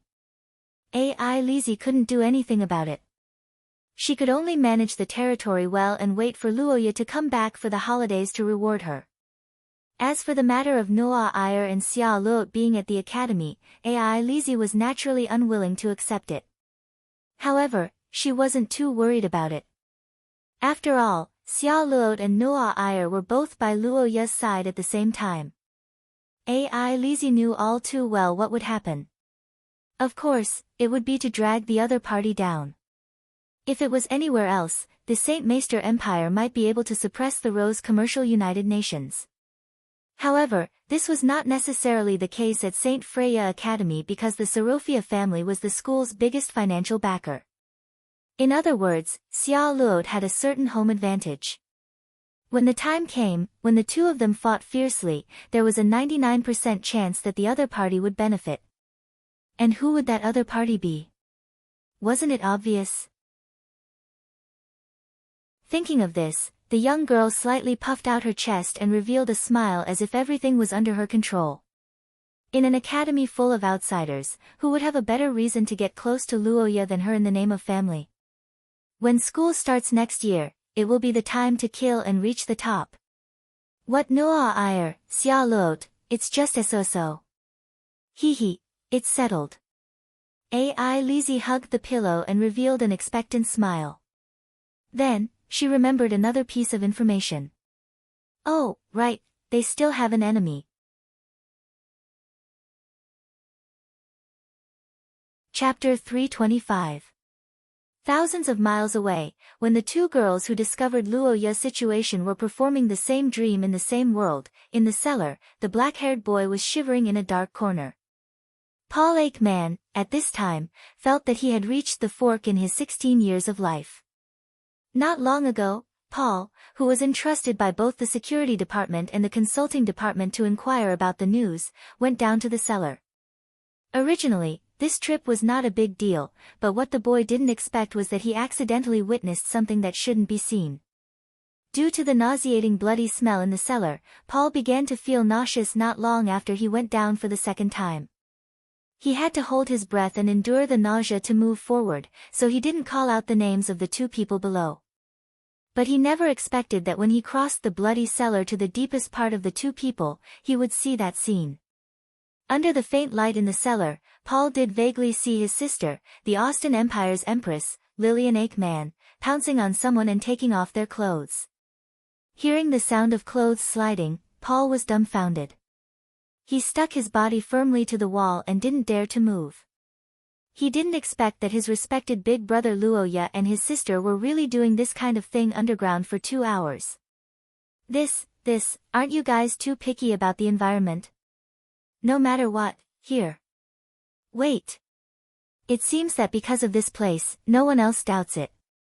So, it's actually dark under the light? The black-haired boy's eyes widened, feeling that he had grasped the truth, but then he felt that his worldview had been greatly impacted. No, this is too exciting. Clandestinely having an affair with dozens of people in 2 departments was indeed a rare opportunity. But did Royal Sister actually like to pursue excitement in her heart? And Big Brother Luoya also, however, before Paul could figure it out, Lillian's voice came faintly. What child, what time, what can't be known, what no destination, and such words were captured by the boy's ears one by one, making Paul's cheeks gradually pale. Wait, something's not right. What are they discussing? Child, time, can't let anyone know, no destination. When these words were put together and combined with their current situation, a phrase naturally appeared in Paul's mind. He seemed to have figured out their current situation. Elope. The two of them were planning to elope, and the reason was easy to guess from these few words. Although Paul didn't know how Luoya and Lillian developed their relationship, it was obvious that such an intimate relationship couldn't have been formed in a day or two. They had probably been in contact with each other in private for more than a month since they entered the school. The two should have fallen in love and got married, resulting in Lillian's accidental pregnancy. Now that he thought about it, he found the reason why Sister Royal did not dare to come out. It was because other people vomited because of the smell of blood. They would be fine after coming out, but Sister Royal could not. It was because she was vomiting during pregnancy. At this thought, Paul seemed to have been enlightened instantly. He widened his eyes and felt his mind clear up all of a sudden. The context of the matter was also clear. Pregnancy vomiting was not dependent on the occasion. Once they left this place, Lillian's inexplicable vomiting would definitely attract the attention of the royal physicians. When the time came for a diagnosis, everything would be exposed. This should be the content of their child's words. As for the time, it should be the time of pregnancy. He remembered that the aunties in the village said that symptoms would appear after a month of pregnancy. The timing was also exactly right. At this thought, Paul broke out in a cold sweat instantly and felt his body stiffen. Even though he was ignorant, he knew that the two of them were in big trouble now. No wonder they didn't come out for 2 hours. They must be thinking of all kinds of countermeasures. It seemed like Sister Royal couldn't bear to abort the child, so she suggested eloping without a destination. Paul understood Lillian's feelings. After all, she was the child's mother. It must be painful to kill the flesh and blood in her stomach. But wasn't eloping too bold? The impact would probably sweep across the entire human world. However, if they didn't elope, as one of them was the princess of the Austin Empire, while the other was a great noble of the Saint Meister Empire. This kind of relationship would definitely be suppressed by the two countries, and the two would almost certainly be separated. At that time, Emperor Lucas would definitely force his sister to abort the child. Lillian was currently at the 3rd level of the source rank while Luoya was at the 4th level of the source rank. With their extraordinary powers, even if they concealed their identities and fled to a faraway place, they wouldn't face too many difficulties in life. After all, their strength was there for all to see. But if they committed treason, they probably wouldn't be able to return to their respective countries in the future. They would no longer have such noble identities. In other words, this was a choice between love and glory and wealth. Sister Royal, who proposed to elope, undoubtedly gave up the throne and chose love and the fruit of their love. This fully reflected a woman's sensitivity toward love. But what about Luoya's elder brother? If Paul recalled correctly, Luoya should be the only son in the family. Would he be willing to give up everything and his bright future for Sister Royal and their child? Or would he be the complete opposite and force Sister Royal to abort the child? Faced with this choice, Paul didn't know the right answer at all. He leaned against the stone wall and anxiously waited for Luoya's answer. But all he heard was an earth-shattering noise. Boom, the vibration and smoke came at the same time, startling Paul who was listening. The young man was slightly taken aback. Then, he rushed into the hole and saw the two rushing out through the ground. So this is Brother Luoya's choice. Looking at the backs of the two leaving, a look of admiration flashed in Paul's eyes. He was touched. Although he didn't dare to say that the first choice was right, Paul believed that as a man, the second choice was definitely wrong. Sure enough, Big Brother is Big Brother. He actually dared to take such a big risk to elope with Sister Royal. But by doing so, he must be under a lot of pressure. Is there any way to help them? The young man fell into deep thought. Chapter 326. Under the moonlight, Lillian Ackman and the elf quickly traversed the fog-filled forest under the guidance of the elf. It had been 2 hours since Lillian burst out of the cellar. She had been moving forward in the forest. She did not choose to leave St. Freya Academy through the regular roads. Instead, she chose to leave Leinster through the misty forest outside the academy because the two of them were too conspicuous. Putting aside Lillian, who would attract attention wherever she went in St. Freya Academy, even Luoya was particularly eye-catching at this time. After all, there were countless teachers in the academy who were older than the students, but there were only a few who were younger. Especially now that Luoya was in such a state. The black-haired girl gently lowered her head and looked at the boy in her arms with the help of the moonlight. At this time, under the hazy moonlight, the sleeping boy's smooth skin seemed to be glowing. His lovely eyelashes fluttered slightly with the wind. His upper and lower eyelids were well-defined, his eyebrows were slender and delicate, his nose was straight, his lips were rosy, and his ears were like delicate little shells. With just a glance at the boy in her arms, Lillian's heart skipped a beat as if it was shot by something. Her breathing, which could not be disrupted even after crossing mountains and forests, suddenly became disordered. Her brain was burning, and her body was hot. Realizing that she was not in the right state, the girl hurriedly averted her gaze. The strange feeling that kept surging in her body made her pull at the collar of her clothes. She used the cool night air to regain her calmness and took 2 deep breaths to calm her emotions. Yes, this was the second reason why Lillian chose not to appear in front of everyone. The temptation of Luoya now was too strong. Her mere existence was enough to attract everyone's attention. This time, although Lillian only made a hasty decision to leave with Luoya in a short period of time, it did not mean that Lillian did not consider anything. Leaving the message that there were still remnants of the enemy in the cellar was one of her methods of delaying the enemy. Whether it was her or Luoya, their identities were very sensitive. If they disappeared without a slightly reasonable reason, it would almost certainly cause a huge commotion. Remember this in a second, / the excuse of chasing after the cultists might not work for a long time, but it could still last for a day or two. A day or two was more than enough time for Lillian, who was at level 3 of source rank, to leave the area around Leinster. At that time, she would write a letter to Chris and ask for an outstation mission. This way, she would be able to control the influence within the school for the time being. Of course, controlling it was only to prevent it from escalating into a missing person case. There would definitely be all sorts of speculations among the students, and it might even cause a huge impact. There would also be all sorts of scandals between the two of them. However, they couldn't care less about that now. Besides, judging from the cold relationship between the two of them in front of outsiders, how serious could the rumors be? The black-haired girl smiled and shook her head at the thought, feeling proud of their secret contact. But what Lillian didn't know was that she had unknowingly become the representative of liberal love who got pregnant out of wedlock and suggested eloping. But then again, rumors didn't seem to be that annoying. The black-haired girl glanced at the boy in her arms, and then immediately looked away, her face slightly red. Lillian, who had a cold personality, never cared about what others thought of her. But this time, the girl had a strange feeling.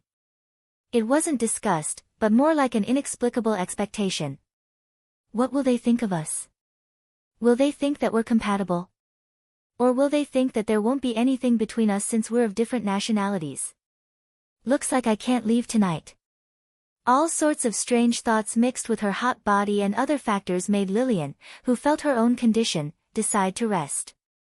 The girl panted and immediately began to search for a place to rest. In St. Freya Academy's 1,000 years of history, there were quite a number of mountain villas built by the academy and the students who were nobles. Lillian did not spend too much time to find one that was not bad. Based on various guesses, it was probably a summer retreat for some nobles in the mountains in the middle of summer.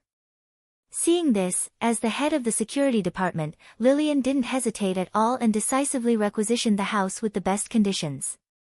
With a gentle sweep of the curses in front of the door was immediately unlocked with a click.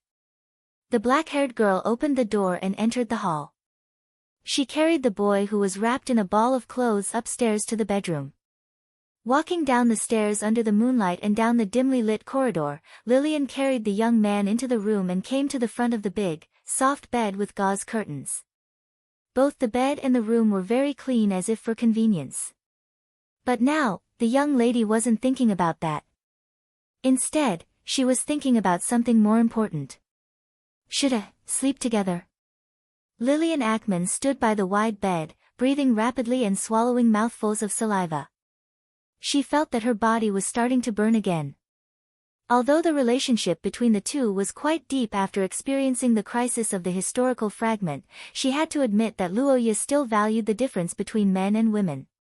The evidence was that the two had never slept on the same bed whether they were at the headquarters of the Saint Heroes Society or recuperating in St. Freya Academy.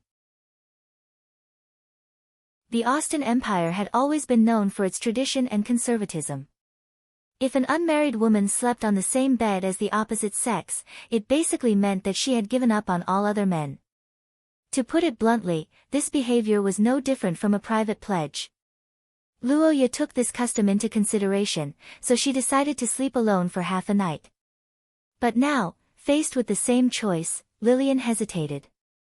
There were many spare rooms, and it was impossible for the two of them to be pursued tonight. All the external conditions showed that they didn't need to sleep together. But standing in front of the bed, the black-haired girl couldn't move her feet.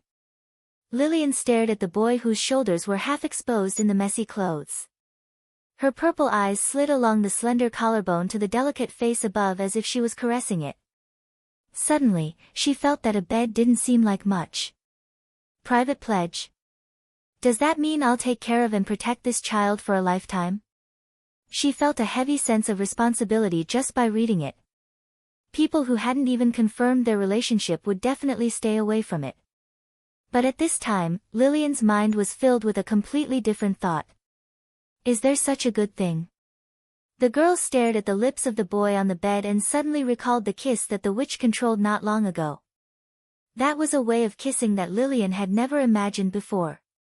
It was different from the warmth of a chick pecking at rice. It was a kiss that filled her body. That feeling made Lillian intoxicated and lost herself. As for now, it made her curious. What does it feel like to kiss someone who has become like this? The girl's gaze gradually straightened. Under the moonlight, she couldn't help but lower her body.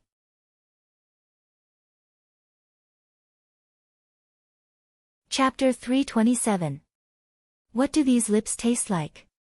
Beside the bed shrouded by the gauze curtain, the black-haired girl stared at the young man's lips and let her imagination run wild. Is it sweet or bitter? Is it cool or hot? Can it ease the scorching heat in her heart a little, or will it intensify until it erupts completely? Lillian Aikman didn't know the answer to these questions, but her body was slowly leaning forward. Their lips were getting closer and closer, and when they were 20 centimeters away from Luoya's cheek, the young man let out an unconscious moan. The moment she heard Luoya's moan, the girl, who intended to steal a kiss, stood up abruptly. Her fiery brain instantly sobered up as though a bucket of cold water had been poured over it. Fortunately, this action didn't fall into Luoya's eyes. The young man just let out a little sound and fell asleep again. Huff, huff, seeing Luoya fall into silence again, the girl, who was breathing rapidly, was slightly relieved. After staring blankly at the young man for a long time, the girl stretched out her hand to cover her cheek and muttered to herself. No, that's not right. What am I doing? Since Luoya's problem until now, Lillian had been examining her inner self for more than 2 hours and had to admit that she was a little abnormal.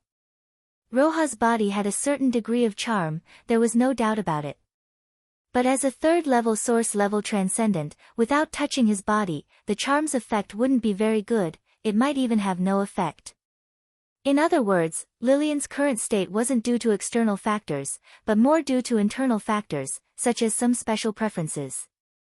And Luoya's current situation, to a certain extent, had hit her soft spot. Or rather, XP. Lillian didn't know how to describe this strong burning desire to protect, get close to him, and want to wrap him up with doting.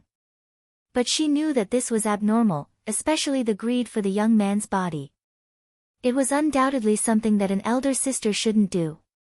But on the other hand, the stimulation called the sense of betrayal was constantly provoking her nerves, making her feel as though she was stuck in a quagmire. As an elder sister, I shouldn't have done this. I shouldn't have done this. I shouldn't be this kind of woman. But, the young girl's breathing quickened as she stared at the figure on the bed. Her trembling hands reached out to grab onto Luoya's ill-fitting clothes. As long as she exerted a little force, the youth's body would be completely exposed in front of her. At that time, she was afraid that she would no longer be able to resist her desire to get close to him, and might even commit a crime. Although Lillian and Luoya weren't related by blood, they were related by blood. Luoya should also see her as her elder sister.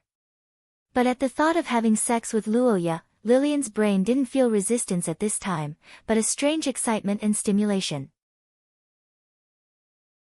Her hand that held the youth's messy clothes trembled incessantly.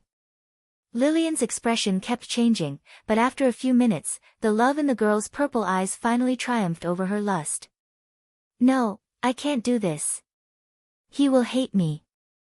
With that thought in mind, Lillian sighed in disappointment. But to her surprise, she heard a woman's voice. Hee, I didn't expect you to be able to endure it. This is really beyond my expectations. The moment she heard the familiar voice, Lillian's pupils shrank abruptly. In the blink of an eye, spell power was released from her fingertips and transformed into a sword that she pointed behind her. Behind her, the white-haired, red-eyed demoness leaped gently and hovered in midair.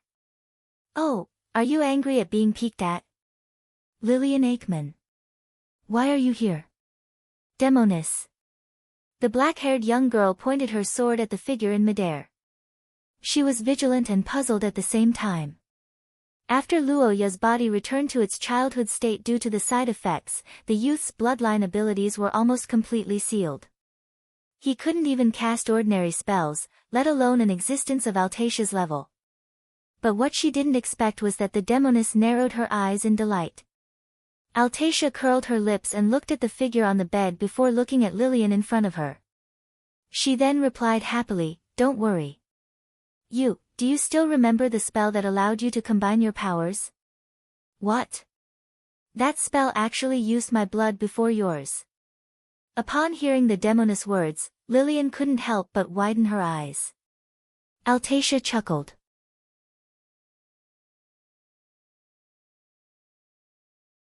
Chapter 328. What do you mean? In the room, the black-haired young lady stared at the witch beside the bed and frowned. Altatia returned Lillian's gaze and didn't answer directly. She pondered for a while and suddenly said without any reason. "Sir Hero is a very guarded person. I'm afraid you don't know that, right?" "What?" "As expected." Blood relations are really convenient. With this connection, he can gain absolute trust and even let you, someone who doesn't really understand him, go deep into his heart. Looking at the young lady's puzzled expression, Altatia twirled her hair with her fingers in dissatisfaction and said with a cold expression.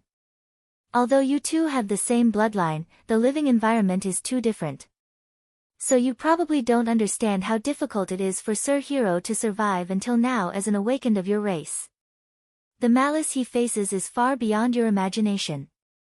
According to some of the memory fragments I saw, he overcame all the difficulties to come to me alone without any guidance or documentation. It's a situation that can be considered miraculous. But because of that, he has a very guarded heart. The relationship of blood relations and the feeling of you sacrificing your life for him in that battle allowed you to break through that thick defense. But that alone isn't enough." Altatia narrowed her eyes slightly and curled the corners of her lips. "You need to make him fall in love with you. Not only the love between siblings, but also the love between a man and a woman. Otherwise, you will walk toward destruction." "Destruction?" The sudden prophecy made Lillian knit her brows. The white-haired witch shook her head gently. "You should also understand that you can't stay by his side forever just by relying on the connection of blood relations. This separation may be nothing to others, but you definitely can't endure it." "What nonsense are you spouting?" "No, it's not nonsense. Lillian, we are the same kind of people," Altatia said as she stood up and approached Lillian. Her scarlet pupils met Lillian's purple pupils as she spoke softly in a pleasant voice. "Don't worry, Lillian. You actually have the characteristics of a witch. Like us, you are obsessed with something and can't extricate yourself. You should have realized that you are abnormal, right?" I don't understand what you're saying."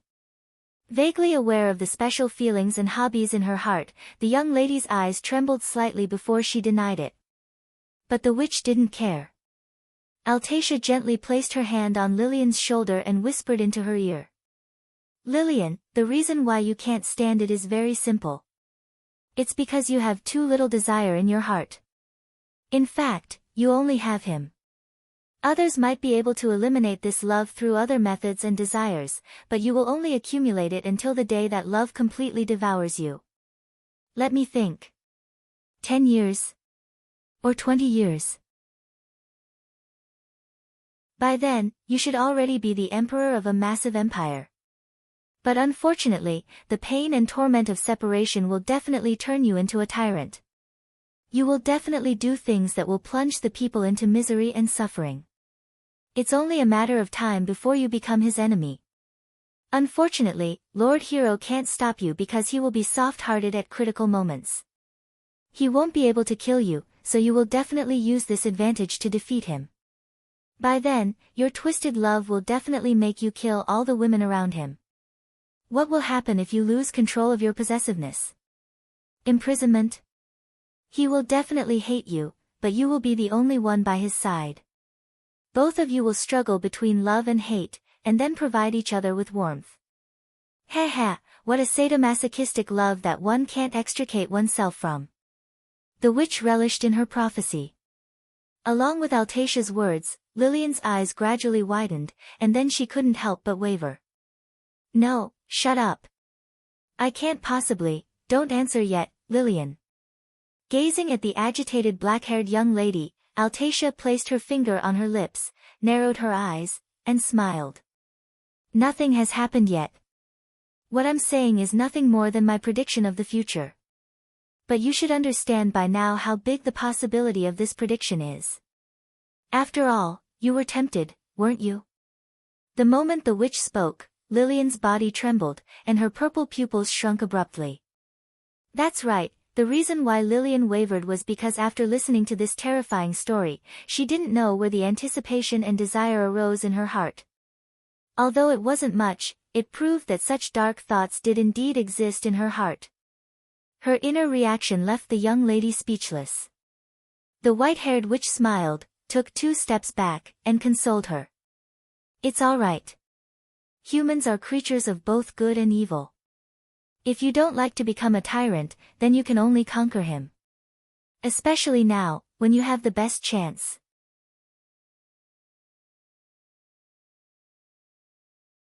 Chapter 329. My body is so heavy.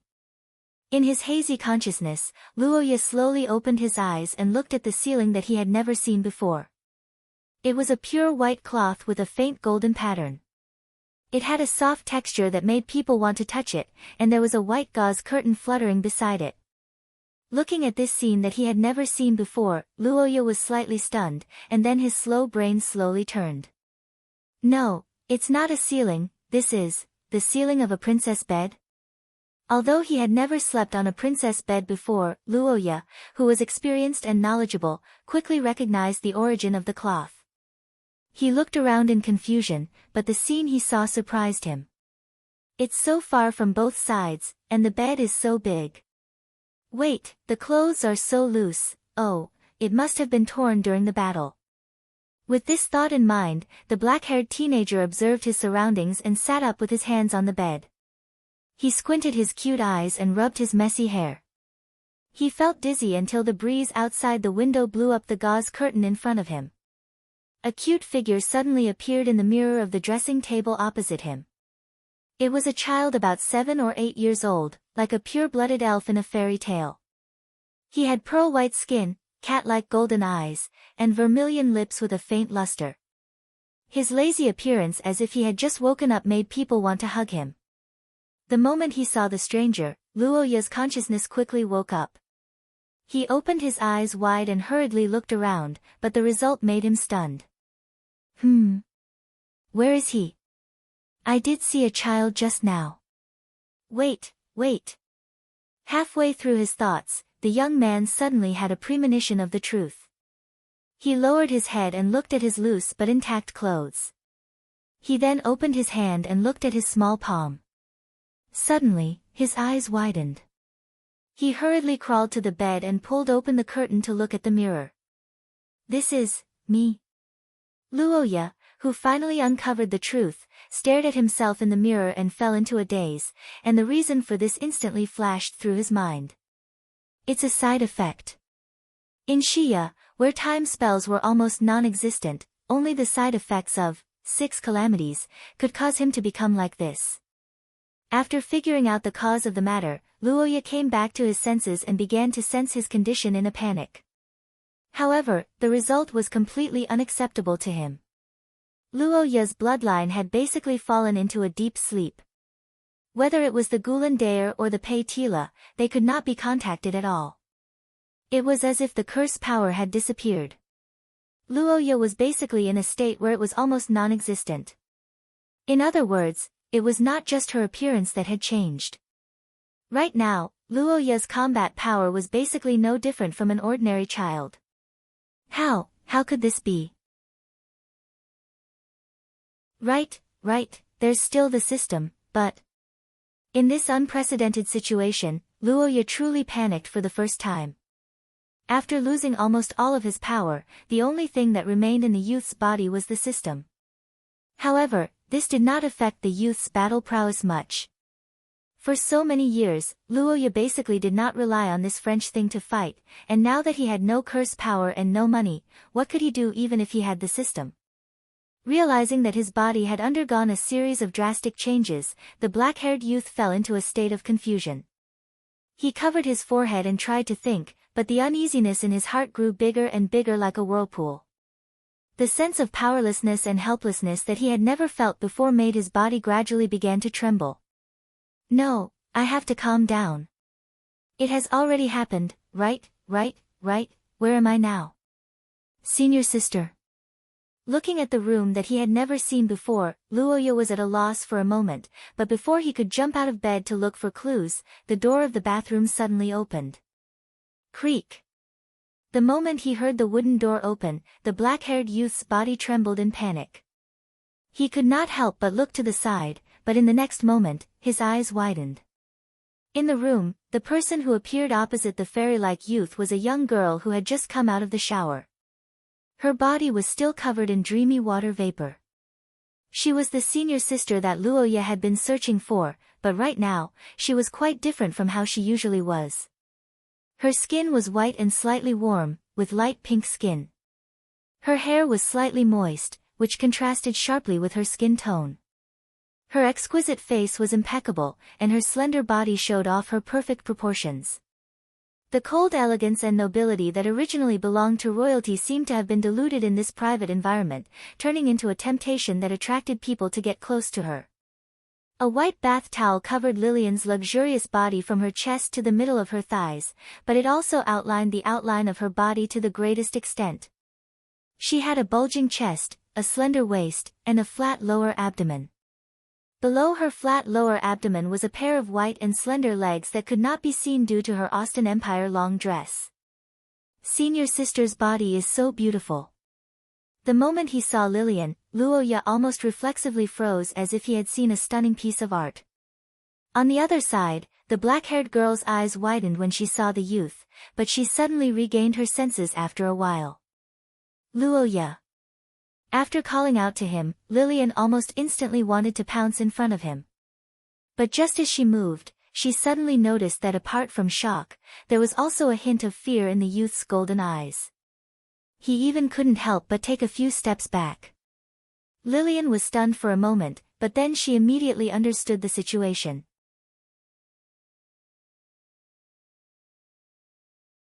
Chapter 330. In the early morning, the black-haired girl walked up to the young man's bed. In front of her, Luoya's face was already flushed red. Currently, Luoya was feeling very conflicted. On one hand, his instinctive fear was urging him to stay away from Lillian. On the other hand, the girl's body, which seemed to be the embodiment of the word beauty itself, was right in front of him. Her beauty was mixed with fear, giving birth to a unique demonic feeling that kept provoking his nerves. Scary, but so beautiful.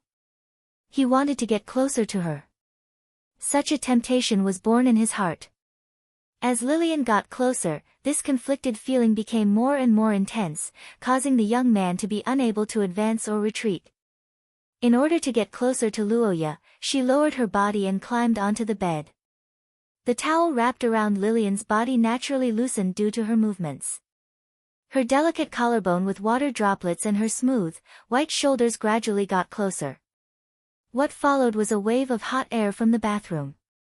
As if she felt that the hair in front of her was blocking her vision, the girl gently tucked her long hair behind her ears, revealing her beautiful face and snow-white neck. In that instant, the girl's unique temperament, which was a mixture of innocence and maturity, caused Luoya to widen his eyes and feel a rush of excitement. Luoya. It's me. Do you still recognize me? Lillian's red lips parted slightly as she spoke, causing the black-haired young man's body to tremble slightly. Senior sister. Yes, it's big sister. Don't be afraid. I know your current situation. It's due to the level suppression, right? I think so. I haven't experienced it before, so, it's alright, it's alright. I understand. As Lillian said that, she crawled forward a few more steps. She stared at the young man's flushed face, slowly got closer, and then lightly kissed his smooth face. And SP. The instant the kiss landed on the young man's face, Luoya's body trembled violently. However, he resisted the urge to run away. He lowered his gaze and couldn't help but ask Lillian. Senior sister, what are you doing? A morning kiss. It's a very common etiquette, right? I see.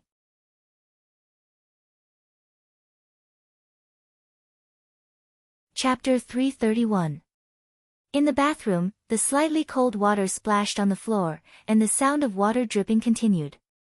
It was early summer, and although the weather was warm, it wasn't completely hot yet.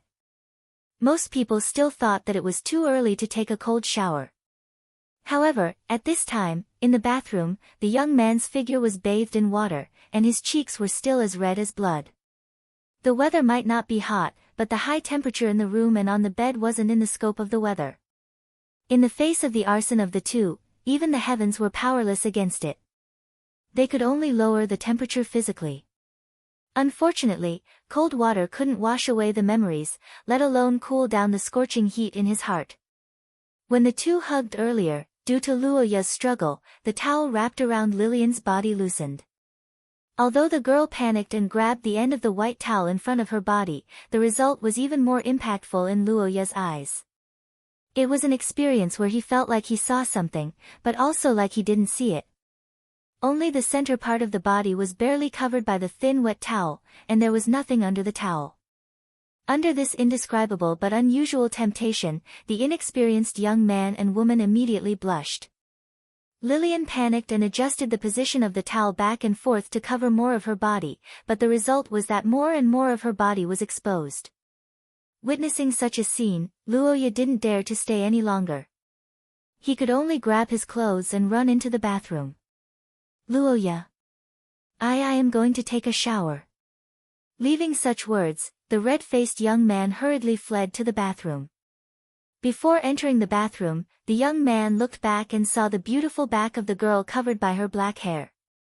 The perfect proportion of her curves under the morning light once again dealt a critical blow to him. Senior sister's body is really beautiful. Soaking in the warm water, Luoya, who thought so, couldn't help but rub his cheeks. Should I say that she's indeed a member of the royal family? Just like the Akhet family, which had 1,000-year-old heritage, under the improvement of generations of handsome men and beautiful women in the Akhet family, who had a longer history, Lillian's noble appearance and temperament aside, her body was as fascinating as a work of art. There were no flaws at all. If Luoya was afraid of becoming like this before, then what flashed through his mind just now was joy. If Luoya was still in her original body with full functions and hormones, she definitely wouldn't be able to endure Lillian's intimacy and the agitation of her bloodline. She would probably write a letter and burn paper in one go to report the completion of the mission to Patriarch Luo. But even if there were no major physical problems, it was inevitable that there would be psychological problems after experiencing such temptation. Luoya didn't know if it was just his imagination, but he felt that Lillian's attitude towards him had changed slightly. It was a feeling that something was added to their past relationship. Although she didn't know what it was, Luoya's immediate feeling was that the warmth of the past had turned into an occasional blush and heartbeat. Is it because my body became like this?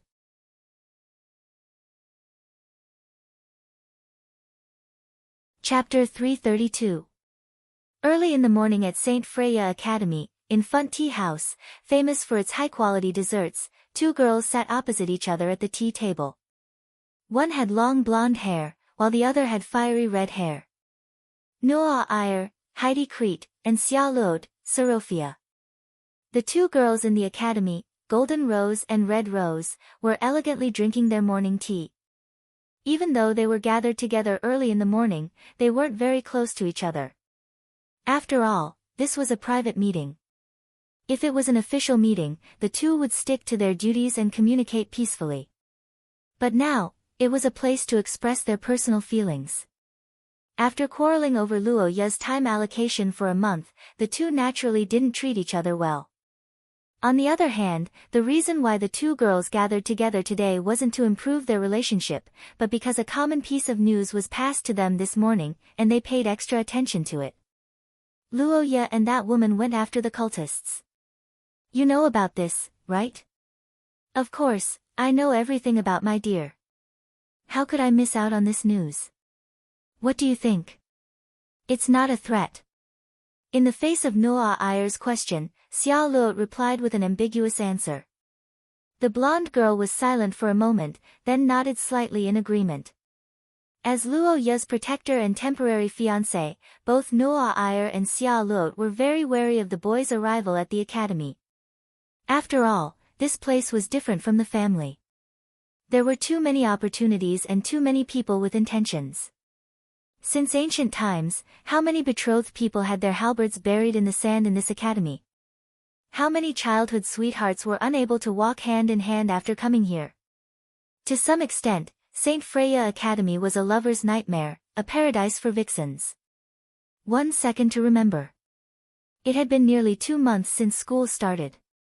Although Noah Ayer and Xiao Luo were at war from time to time, they were on the same side. Up until now, there were already 3 vixens, but even so, they didn't dare to be careless when dealing with a woman. Lillian Ackman was a terrifying opponent whose status and appearance were not inferior to the two of them. In fact, she was even stronger. She was also the person that the two of them did not want to face the most. Due to the strange queen preference of the Akot family, the vigilant Noah Ayer and Xiao Luo paid special attention to Lillian when they came to the academy. However, with the direct confrontation between the two in public and the appointment of Paul Ackman as the deputy minister, their worries gradually disappeared. The only reason why the two of them were discussing was that Luo Ye and Austin's princess hadn't returned in one night. Normally speaking, 1 night should be enough to chase after him. He must have encountered some kind of trouble. Then it's even less likely that there's a problem. Moreover, that woman isn't interested in men. That's true.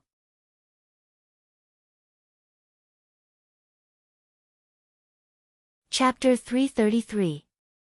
In the warm bathroom, Luo Ye was washing his hair diligently with his small hands. He dripped some wet cleaning liquid into his hands, then rubbed it with bubbles and covered his hair. This was originally a simple process, but when his hair suddenly increased, the difficulty suddenly increased. It's so long. So troublesome. The young man thought as he rubbed bubbles on his hair inch by inch. He sighed softly. It had to be said that the side effect of time erosion breath was not only the shrinkage of age, but there were also many other problems. For example, Luo Ye's long hair, which he had never dealt with before, fluttered back and forth, giving the young man an otherworldly aura. However, it was heavy and difficult to wash. It was also easily pressed down when he was lying down. It was much more troublesome than short hair. After much effort, Luo Ye finally finished this difficult first battle. However, when the young man finished wringing his hair, he suddenly remembered an important problem. He did not have a towel. Ah, I forgot. Speaking of which, this seems to be a temporary house. Luo Ye looked around and scratched his head. He could only walk up to the door and knock. After getting Lillian's attention, the young man carefully opened the door a crack. His face was slightly red as he made his request. Senior apprentice sister, do you still have a towel? Sorry, I forgot to give it to you. Use this instead. When Lillian heard Luo Ye's request, she was slightly stunned. Then, she turned around and handed the towel to the door. The young man took it and immediately closed the door. He could not help but heave a sigh of relief. No matter what, the two of them were not real relatives. Although Luoya would not find it awkward to hand over a towel at the bathroom door, it was inevitable that he would feel shy. Fortunately, although he had shrunk, Lillian still respected his wishes. She even turned her head away. "Well, I guess senior apprentice sister won't bully me when I'm weak." The naive young man hummed a song as he wiped his body. He was unaware of the intense psychological struggle Lillian had gone through last night. After wiping away all the water droplets, the young man looked at his clothes that were stained with blood and mud. After some thought, he sighed. Not only was it dirty, it was also a size too big. He could not wear it at all. The young man blinked helplessly. He could only learn from Lillian and wrap his body with a towel. However, as he moved, a fragrance drifted into Luoya's nose. The young man could not help but be slightly stunned. What a familiar smell. I feel like I've smelled it before. Where did it come from?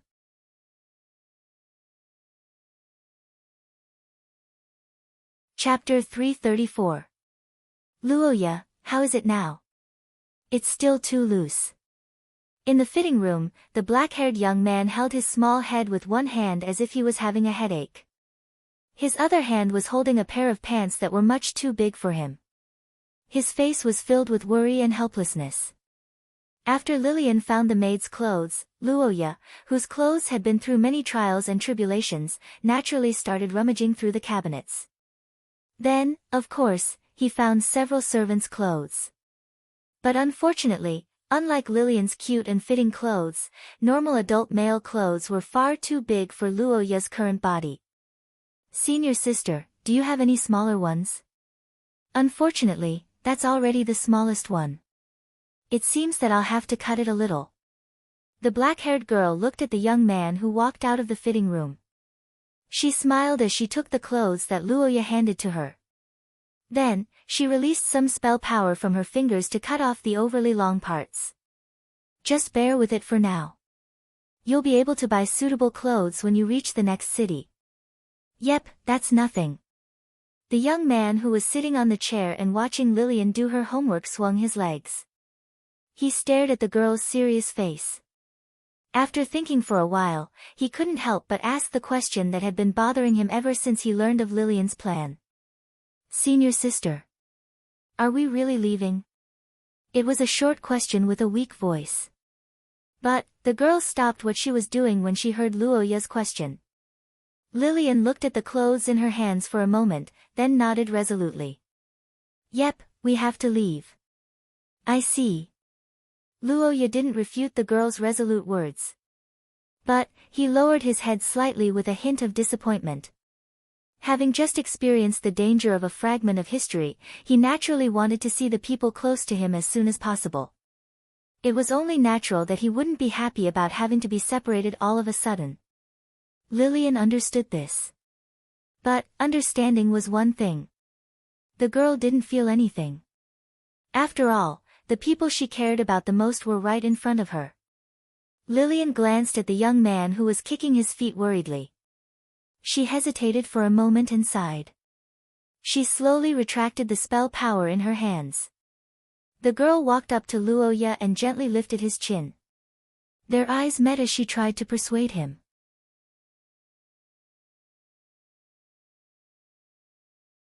Chapter 335. The Austin Empire was a country where conservatism prevailed, whether it was the citizens or the nobles, whether it was in their ideology or in their daily lives. The ancient glory of the Austin Empire that no longer existed was something that the citizens of the Austin Empire yearned for, which was why they viewed the ancients as beautiful in all sorts of ideologies. One of the most representative examples was the extravagant ball gowns worn by the noblewomen of the Austin Empire. Even though the simplified dance steps could no longer allow them to dance in full bloom, these gowns still occupied the high ground of mainstream formal wear for hundreds of years. As for men and women, that was even more so. Luoya, who was well versed in history and folklore, clearly remembered what it meant to share a bed with someone of the opposite sex in the Austin Empire. That was basically a secret promise, and it meant that she would not marry anyone other than him. "Last night, we slept together." The girl's words entered his ears, and her hot breath that made him itch hit his ears. Looking at the beautiful face that was so close to him, Luoya almost instantly covered his ears, and his face flushed red. Together? Why? Was it because of my situation at the time? Or? Such a question appeared in the young man's mind, and after his ears, Luoya's heart also began to itch uncontrollably due to certain feelings. It was a feeling that the young man was desperately suppressing in the depths of his heart, mixed with excitement and anticipation. It was because the relationship between the two of them was so contradictory, but it was also abnormally tempting. Just thinking about it made his heart beat faster, and his brain heat up. Even his breathing became unstable, but the question in his heart was getting harder and harder to ignore. Does senior sister want to have that kind of relationship with me? Reaching out his hand to touch his chest that was hiding something burning, the young man blinked his moist eyes, and could not help but look up at the black-haired girl. Senior sister, was it because my situation last night was very bad? That's indeed the reason. Facing Luoya's question, Lillian slightly averted her gaze, and reached out to pull up the hair by her ear, and her blushing cheeks and neck were especially charming.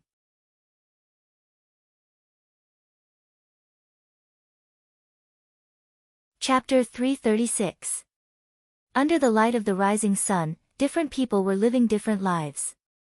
For example, some were drinking tea, some were whispering sweet nothings, and some were hurrying on their way.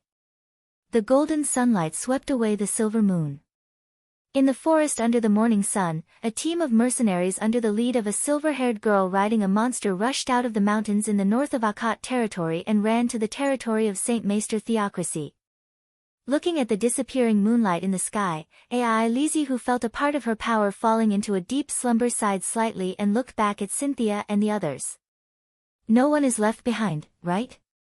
Yes, Mississippi, the woman in armor lowered her head slightly and answered. But before she could finish her sentence, a vomiting sound came from behind. Lizzie heard the sound and looked back. Behind Cynthia, a middle-aged man patted the back of an old man in a gray robe and smiled helplessly. I'm sorry, Mississippi. This old man is old. He can't stand the bumpy ride. Don't listen to him. I'm fine, Mississippi. I just ate too much for dinner. Really? The old village chief of the Church of Strength, Wood, waved his hand with a calm face. Rodney, who was beside him, didn't say anything. Lizzie looked at the old man and then looked at the pagan soldiers who were in a bad mood from the bumpy ride of the monsters. After thinking for a moment, she sighed and gave another order. Forget it. Let's take a rest. Lizzie said as she jumped off the back of the wolf-shaped monster. She stroked the head of the monster and injected some life force into it. The tall monster wolf immediately let out a comfortable howl and wagged its tail like a husky. Such a magical scene made Cynthia and the others who recently learned about the girl's ability couldn't help but admire her. That's right. These monsters that were terrifying to outsiders were the wolves that other territories had to invest a lot of manpower to eliminate every year. Under the command of Miss Lizzie of Akkad territory, they had become a special means of movement in the territory. Once there was an emergency, the soldiers could ride these monsters under the leadership of Lizzie and could even shorten the distance by 10 times. For example, now, after crossing 3 mountains in one night, Lizzie and the others had reached the border of the theocracy, which would normally take 10 days to reach. If it was during wartime, this speed would be considered divine soldiers descending from the sky. But now, the girl who accomplished this feat didn't have any joy. Instead, she took out the life orb and carefully observed it. As expected, it's still like this. After a night of traveling and thinking, Lizzie had calmed down a little. After noticing that the life orb's radiance didn't change, the girl already had some guesses in her heart. The place Luoya went to wasn't some hellish battlefield, but a peaceful academy. As a great noble of the theocracy, he must be one of the important figures in the academy. Considering the strength of the young man, the possibility of Luoya dying in a battle in such a place was very small. Then, there was only one possibility. The historical fragment, which was the danger brought by Luoya's bloodline. Now that the life orb was stable, it was very likely that it didn't mean that Luoya was dying. Instead, it was the same situation as the previous few times.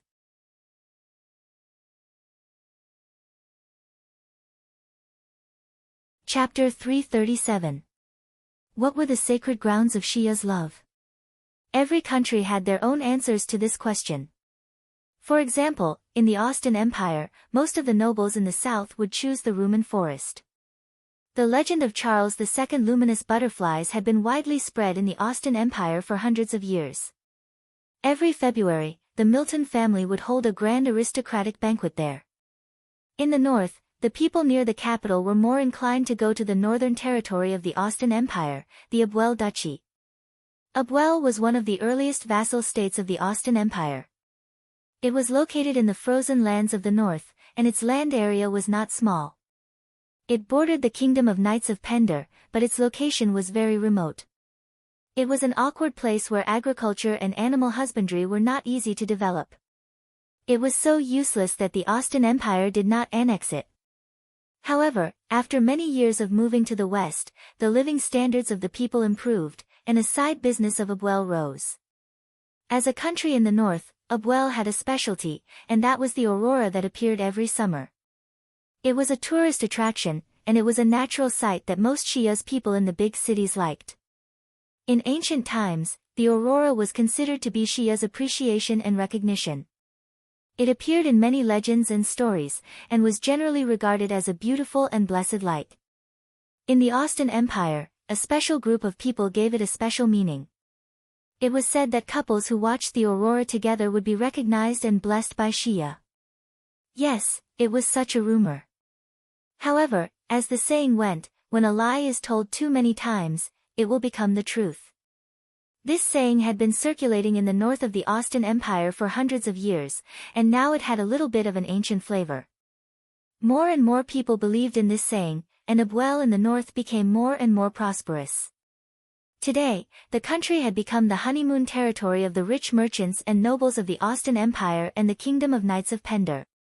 After the snow closed the mountains for half a year, countless newlyweds and unmarried couples would welcome in May. There was an endless stream of luxury cars on the official road, and there were also many stories of famous historical figures. For example, when the Austin Empire's Emperor Guman II visited Aberville, he originally wanted to use the name of a visit to inspect and prepare to expand and conquer this land into the empire's territory. But when he was watching the aurora, he accidentally met Princess Aberville. The two fell in love at first sight and soon fell in love. Because of this, Guman II believed that Aberville was the blessed land of Shia, and the invasion war was thus aborted. In the end, Princess Aberville married into the Austin Empire, and the combination of the two sides avoided a calamity.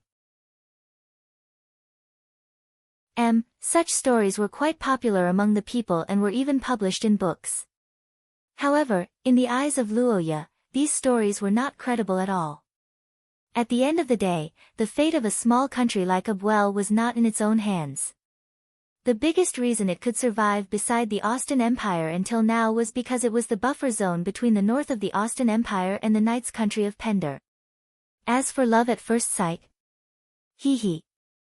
If the Austin Empire wanted to marry him, wouldn't the Aberville princess marry him?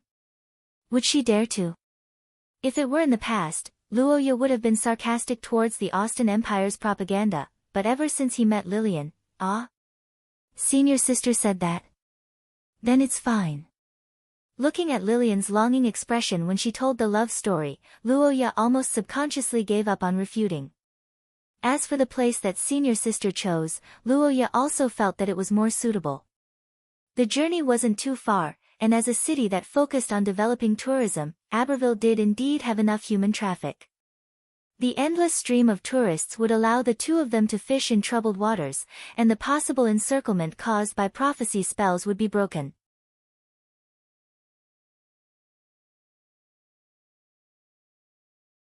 Chapter 338. In Luoya's previous life, an admirable army once had a saying. No guns, no cannons, the enemy will make them for us. Luoya was deeply moved by the fearless and optimistic slogan in his previous life. Now, Luoya also absorbed the essence of it, but it was a different situation. No cars, no horses, the system will make them for us.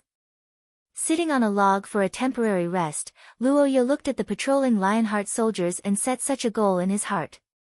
To be honest, as a host, Luoya felt that he could be considered gentle and calm. Ever since he was young, he had never complained about the French-Italian hybrid system that did nothing most of the time and only worked in times of crisis. However, this time was different. This time, you didn't even detect the side effects. What use do I have for you? In front of an empty bonfire, Luoya roared at the system. As if sensing the unprecedented anger of the host, the system actually went silent for a moment before replying. This system is a passive system. When special factors such as time and space are encountered, there will be a delay in the data analysis function. Hope the host can understand.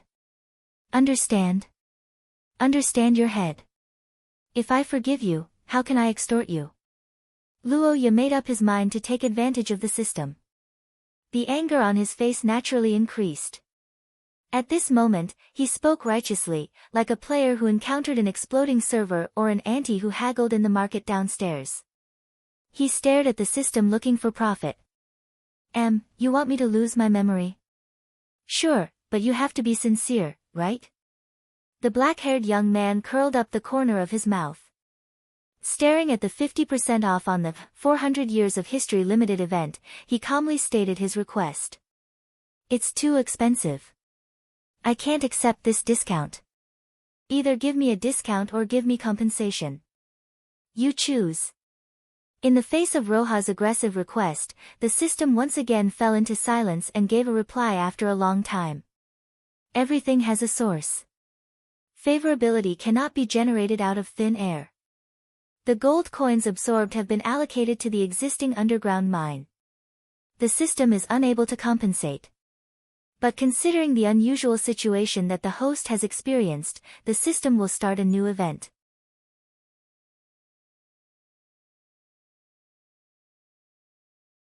Chapter 339.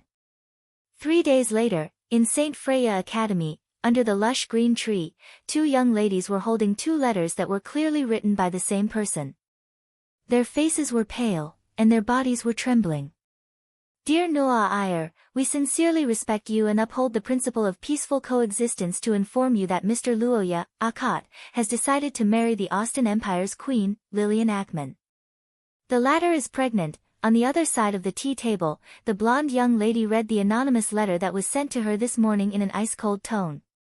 Her voice was trembling, especially when she read the words pregnant. The strong spell fluctuations shrouded Noah Iyer in a layer of light. Without a doubt, this letter written by an unknown person with the intention of persuading Noah Iyer to give up on their relationship with Luoya had completely infuriated Miss Angel. But one had to admit that even though the young lady's behavior was out of anger, there was also some worry and fear in it. Even though Noah Iyer felt that it was a lie, the entire letter was conclusive. Luoya and Lillian hadn't returned for 3 days, and everything seemed to be in line with the situation described in the letter. After comparing it with reality, Miss Angel finally couldn't hide her wavering heart. In the past 3 days, Noah Iyer and Xia Luo naturally sensed that something was amiss. But according to their mentor, Chris, she had received a handwritten letter from Lillian. Their mission to hunt down the cultists was a success and they weren't back yet. They were just on the way to complete another off-campus mission. Miss Angel was naturally suspicious of this statement, but she didn't have any clues until this letter appeared before them. Then, they realized that something might have happened. Luoya and Lillian eloped. Noah Iyer wouldn't believe it no matter what. The reason was simple. As the childhood sweetheart and sweetheart who grew up with Luoya, Noah Iyer knew him too well. He definitely wasn't the kind of person who would abandon everything for personal love. Another more important reason that Noah Iyer didn't want to admit was that Ai Lizzie was still in the Akot family. As a late-stage cis-con, would he abandon his beloved sister for a woman whom he had only known for less than 2 months? How was that possible? If that was the case, Nuo would have won over the years. Moreover, Luoya was the only son in the family and he had a close relationship with his father on the front line. If Lillian was pregnant, the Akot family, who had few members, would support them no matter what. Why would they elope? Do you think that I'll be swayed by such rumors? You underestimate me too much, Lillian Archimedes. We have to act now. Xia Luot, I need your... Xia Luot. Nuo stood up and looked at the young lady opposite her. She wanted to suggest to help, but she didn't expect the red-haired young lady to be stunned. Xia Luot's face was as pale as paper and her body was trembling slightly. However, unlike Nuo's anger, Xia Luot's trembling was due to fear, or perhaps a psychological shadow. It was a psychological shadow brought by the Sorofia family's source substance. Most female marriages were unfortunate. The loyalty, source substance of the Sorofia family allowed their females to be loyal to their partners. However, because of this, if they couldn't obtain the love of their loved ones, they would suffer double the pain. Her aunts had all kinds of tragic experiences that they couldn't tell outsiders. Ever since she was young, Xia Luot had a fear of forming a family. It was only after meeting Luoya that things changed. Among all the girls that Luoya met, Xia Luot seemed to be optimistic and passionate, but she was actually the most insecure when it came to love. This kind of letter that was similar to breaking off the relationship made Xia Luot think of many situations where the females in her family were abandoned. Although her rationality told her that Luoya wouldn't do this, she couldn't help but think of things in a bad direction. Xia Luot. Why are you still looking at this thing? It's obviously fake. Nuo couldn't help but frown when she saw the young lady staring at the letter with red eyes. However, Xia Luot couldn't help but make a guess.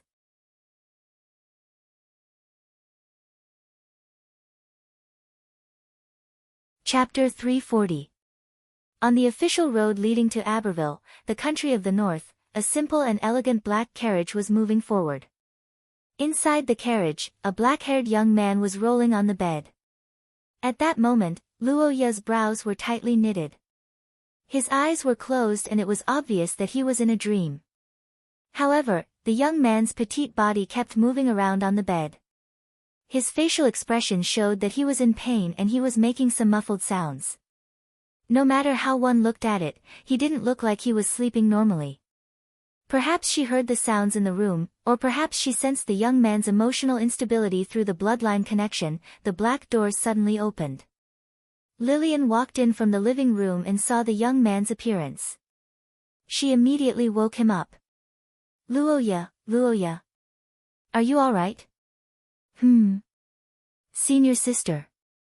Did I have a nightmare again? Hearing the young lady's call, Luoya woke up from his sleep. He rubbed his forehead as if he had a headache. Then, he waved his hand to Lillian's worried gaze.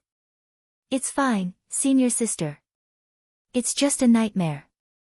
Although it's just a nightmare, you've been having nightmares for a few days, right? Are you really all right? It's fine. I'm just a little tired. I'll be fine when we reach the city. I see.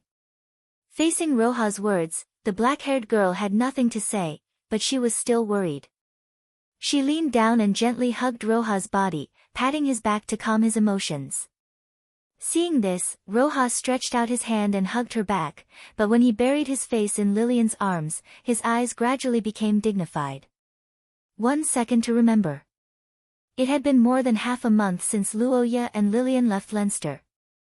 During this time, the two could be said to have traveled rapidly.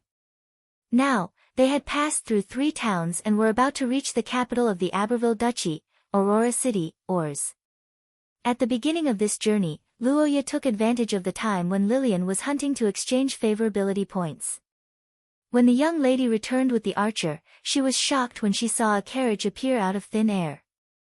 However, after learning that Luoya obtained it through some means, she didn't pursue the matter. There were all kinds of strange things in this world. For example, some humans who were naturally close to trees might receive a gift from a certain forest and receive guidance to obtain a lost treasure. Such situations were recorded in history.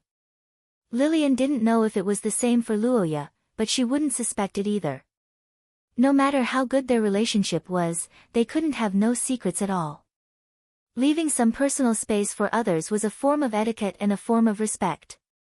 In the face of Lillian's behavior, Luoya heaved a huge sigh of relief and told her about the dangers of this journey and the situation of the Saint Heroes Society.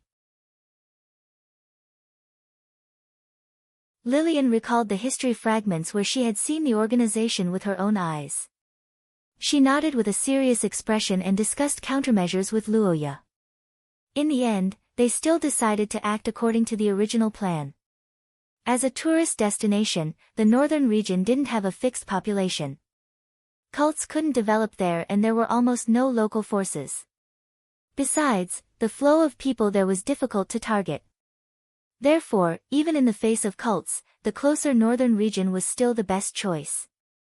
Therefore, after having a meal of wild game, Luoya summoned the horses contributed by the cavalrymen to pull the sinful spirit carriage, and personally put on the illusory earring for Lillian. They embarked on the journey again. But this time, it was much more comfortable.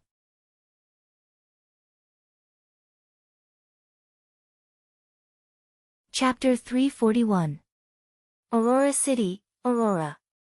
This was a city with a sweet smell floating in the air. Outside the tall and beautiful city gates, couples from the Austin Empire, the Kingdom of Knights, Pender, and the Kingdom of Scholars were entering the city in an orderly manner.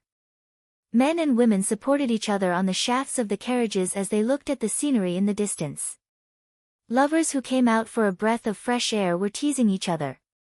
The nobles of the Austin Empire still had some restraint. Couples who came from the more liberal Pender and Bologna had already begun to hug each other. A strong smell of hormones floated in the air. A gust of wind blew, as if pink air was blowing from the city. However, it was precisely in such an atmosphere that within the long line of carriages, there were two travel-worn groups that clearly came from afar. Yet, they stood out from the rest and seemed to be exceptionally conspicuous. If the space where the others were was pink, then these two teams were gloomy and dark. One could even vaguely feel waves of resentment. In the team wearing brown robes, a reddish-brown-haired girl was gnashing her teeth as she pinched the reins in her hand. The maid beside her sighed helplessly. On the other side, in the team wearing white robes, a blonde girl was also staring ahead with a gloomy expression. It had been half a month since Noah Iyer and Xia Luot received the provocative letter. In this half a month, Her Royal Highness and Miss Rose could be said to have rushed to this blessed city with all the forces they could mobilize in a short period of time. Xia Luot brought along her maid Galacy, while Noah Iyer brought along Bishop Philip, who had once live-streamed her kiss with Luoya to Ai Lizzie. In addition, there were a large number of elites from both sides. In total, there were more than 100 people. Compared to Luoya's journey, it was a vast and mighty force. As for why so many people had arrived earlier than Luoya, it was because Noah Iyer and Xia Luot had only rested once every 2 nights and spent the rest of the time on the road. That was how they managed to catch up and even overtake them. The reason why they were so anxious was that they wanted to snatch back Luoya as soon as possible. Another reason was that there were only 2 days left until the Abbeville Duchy's famous blessing ceremony. The blessing ceremony was also known as the Aurora Ceremony or the Spring Ceremony. It was similar to the Spring Festival in Luoya's previous life. It was the busiest time of the year in the entire northern region. One of the reasons for the birth of this festival was that the land would welcome the warm spring that would last for about half a year, and the flowers would bloom. The other reason was that the aurora would appear that night. Normally, the aurora was a celestial phenomenon. It was normal for it to appear this year but not the next. However, it seemed that due to the high concentration of magic in the sky, the aurora would appear at this time of the year. Strictly speaking, the festival was established after the aurora appeared. Therefore, the spring ceremony in the northern region was also known as the blessing ceremony or the aurora ceremony. Of course, this was only for the locals. To outsiders, it was Valentine's Day. Today could be said to be the last day to participate in this festival. Tomorrow night, the grand New Year's Eve ceremony would begin. The carnival and festival would last for the entire night. The nobles from all over the country would gather at the Blessing Square to watch the aurora and receive Shia's blessings. That's right. According to legend, the children born after watching the aurora would be born with Shia's blessings. This was one of the main reasons why the northern region was known as the honeymoon place. In the entire northern region, if someone's name had the pronunciation of the aurora in the ancient Austin language, it was most likely that his or her parents had hit the bullseye here. Although the idea of giving blessings to the next generation after making a baby that night was strange to many people, it was a pity that men and women who fell in love were blind and did not hesitate to give it a try. Charlot's face was flushed red as she looked at the street vendors selling all kinds of pregnancy-enhancing potions. The red-haired young mistress turned to look at the princess beside her and couldn't help but complain softly.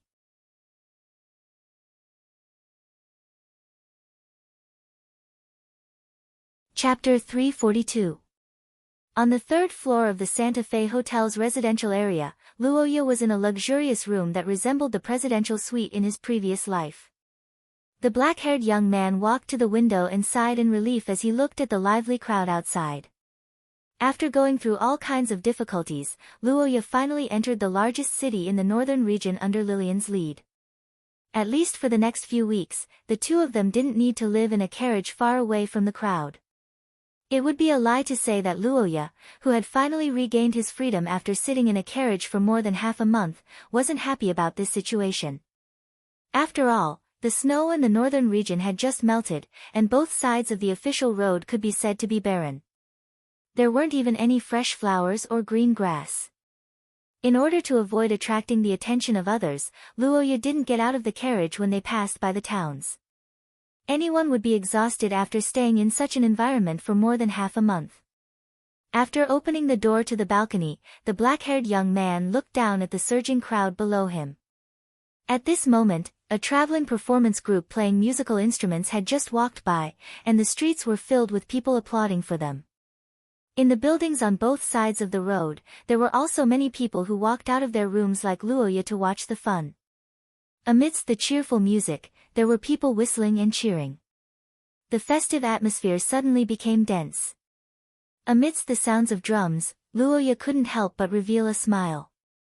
He recalled the feeling of celebrating the new year in the holy city before he became the acting overlord and didn't need to socialize. As a noble with a territory, Luoya had to organize activities in his territory during the new year.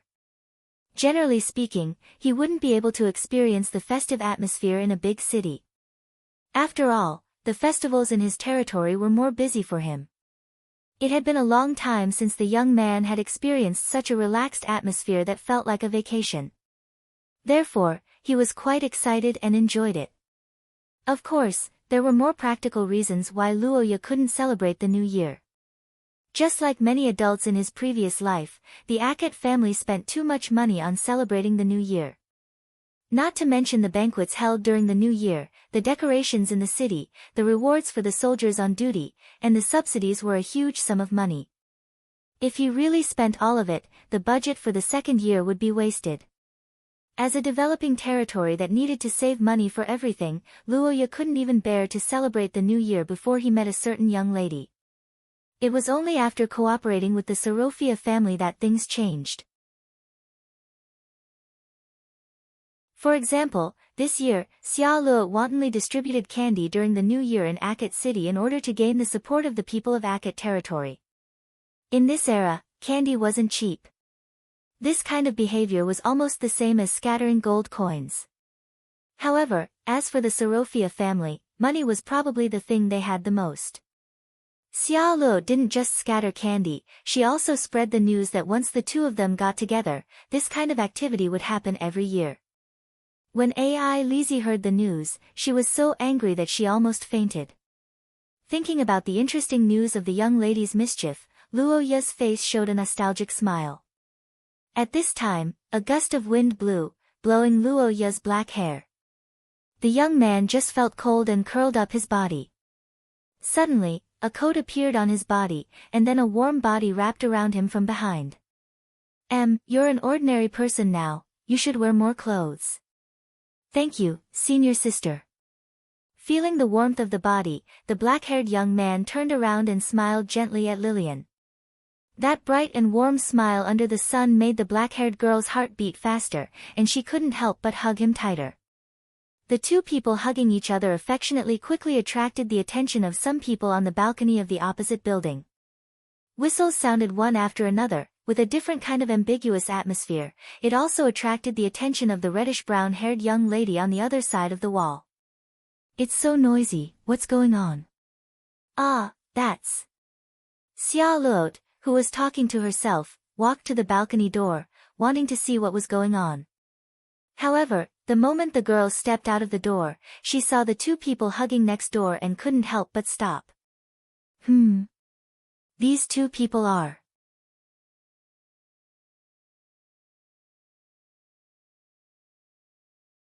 Chapter 343.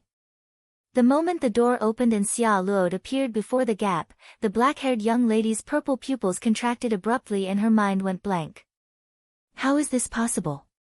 Why is she here? Have we been discovered? Such a thought flashed across Lillian's mind, followed by a strong sense of indignation. What a joke. We're already here. In a few more days, the strategy plan will be completed successfully, but now... Wait a minute. Lillian, who was at a loss due to Xia Luot's sudden appearance, many thoughts flashed through her mind in an instant. Just as she was about to release her curse power, she suddenly realized that something was amiss. Xia Luot's attention didn't seem to be on them. Lillian gazed at the brown-haired young lady who stared thoughtfully at the gold coin in her hand. In an instant, she figured out the current situation, but the crisis wasn't over yet. Senior. Luoya looked up at Lillian and realized that the young lady was looking at the door with a strange expression. He blinked and couldn't help but turn to the front. At the same time, Xia Luot, who was walking through the corridor, was also attracted by Luoya's voice. She put down the gold coin and looked over. Even though Luoya's body had shrunk and her appearance had become much gentler, her face wasn't at the stage where people familiar with her couldn't recognize her. And upon seeing Xia Luot all of a sudden, the unprepared young man would definitely reveal some clues. At the critical moment, Lillian's body reacted reflexively. She pressed the door open with her left hand, grabbed the startled young man with her right hand, and leaned over to kiss him forcefully. Clang! In the sound of the door closing, the nervous young lady grabbed Luoya's hands and pressed him behind the door. On the other side of the door, Xia Luot, who was in the corridor, also came to a halt. She stared at the door that suddenly closed and knitted her brows strangely. Why do I seem to have heard Luoya's voice just now? The brown-haired young lady recalled the movements from the room next door and became suspicious. She couldn't help but approach the door to listen carefully. But it was a pity that Luoya, who was physically gagged, was destined to be unable to give any response. Less than half a meter away, the nervous black-haired young lady tasted the dessert before her with all her might. The strange stimulation that felt like walking on the tip of a knife made her brain tremble. The rapid secretion of dopamine and a large number of hormones made her unable to suppress her excitement. Under this excitement, the young lady's thinking, observation, and reaction speed reached an unprecedented level. At this moment, time seemed to have stopped in Lillian's mind. The tremors on the ground allowed her to clearly sense Charlotte's approach from outside the door. It also made her understand that if this continued, the two of them would definitely be exposed. You're tuning in to the Blissful Bookshelf YouTube channel. We're so grateful for your support and don't forget to subscribe to join us on this incredible journey through captivating stories. Your generosity through donations truly makes a world of difference, as it's the primary source of revenue that allows me to expand and enhance this channel for you. Thank you from the bottom of my heart for being a part of this adventure.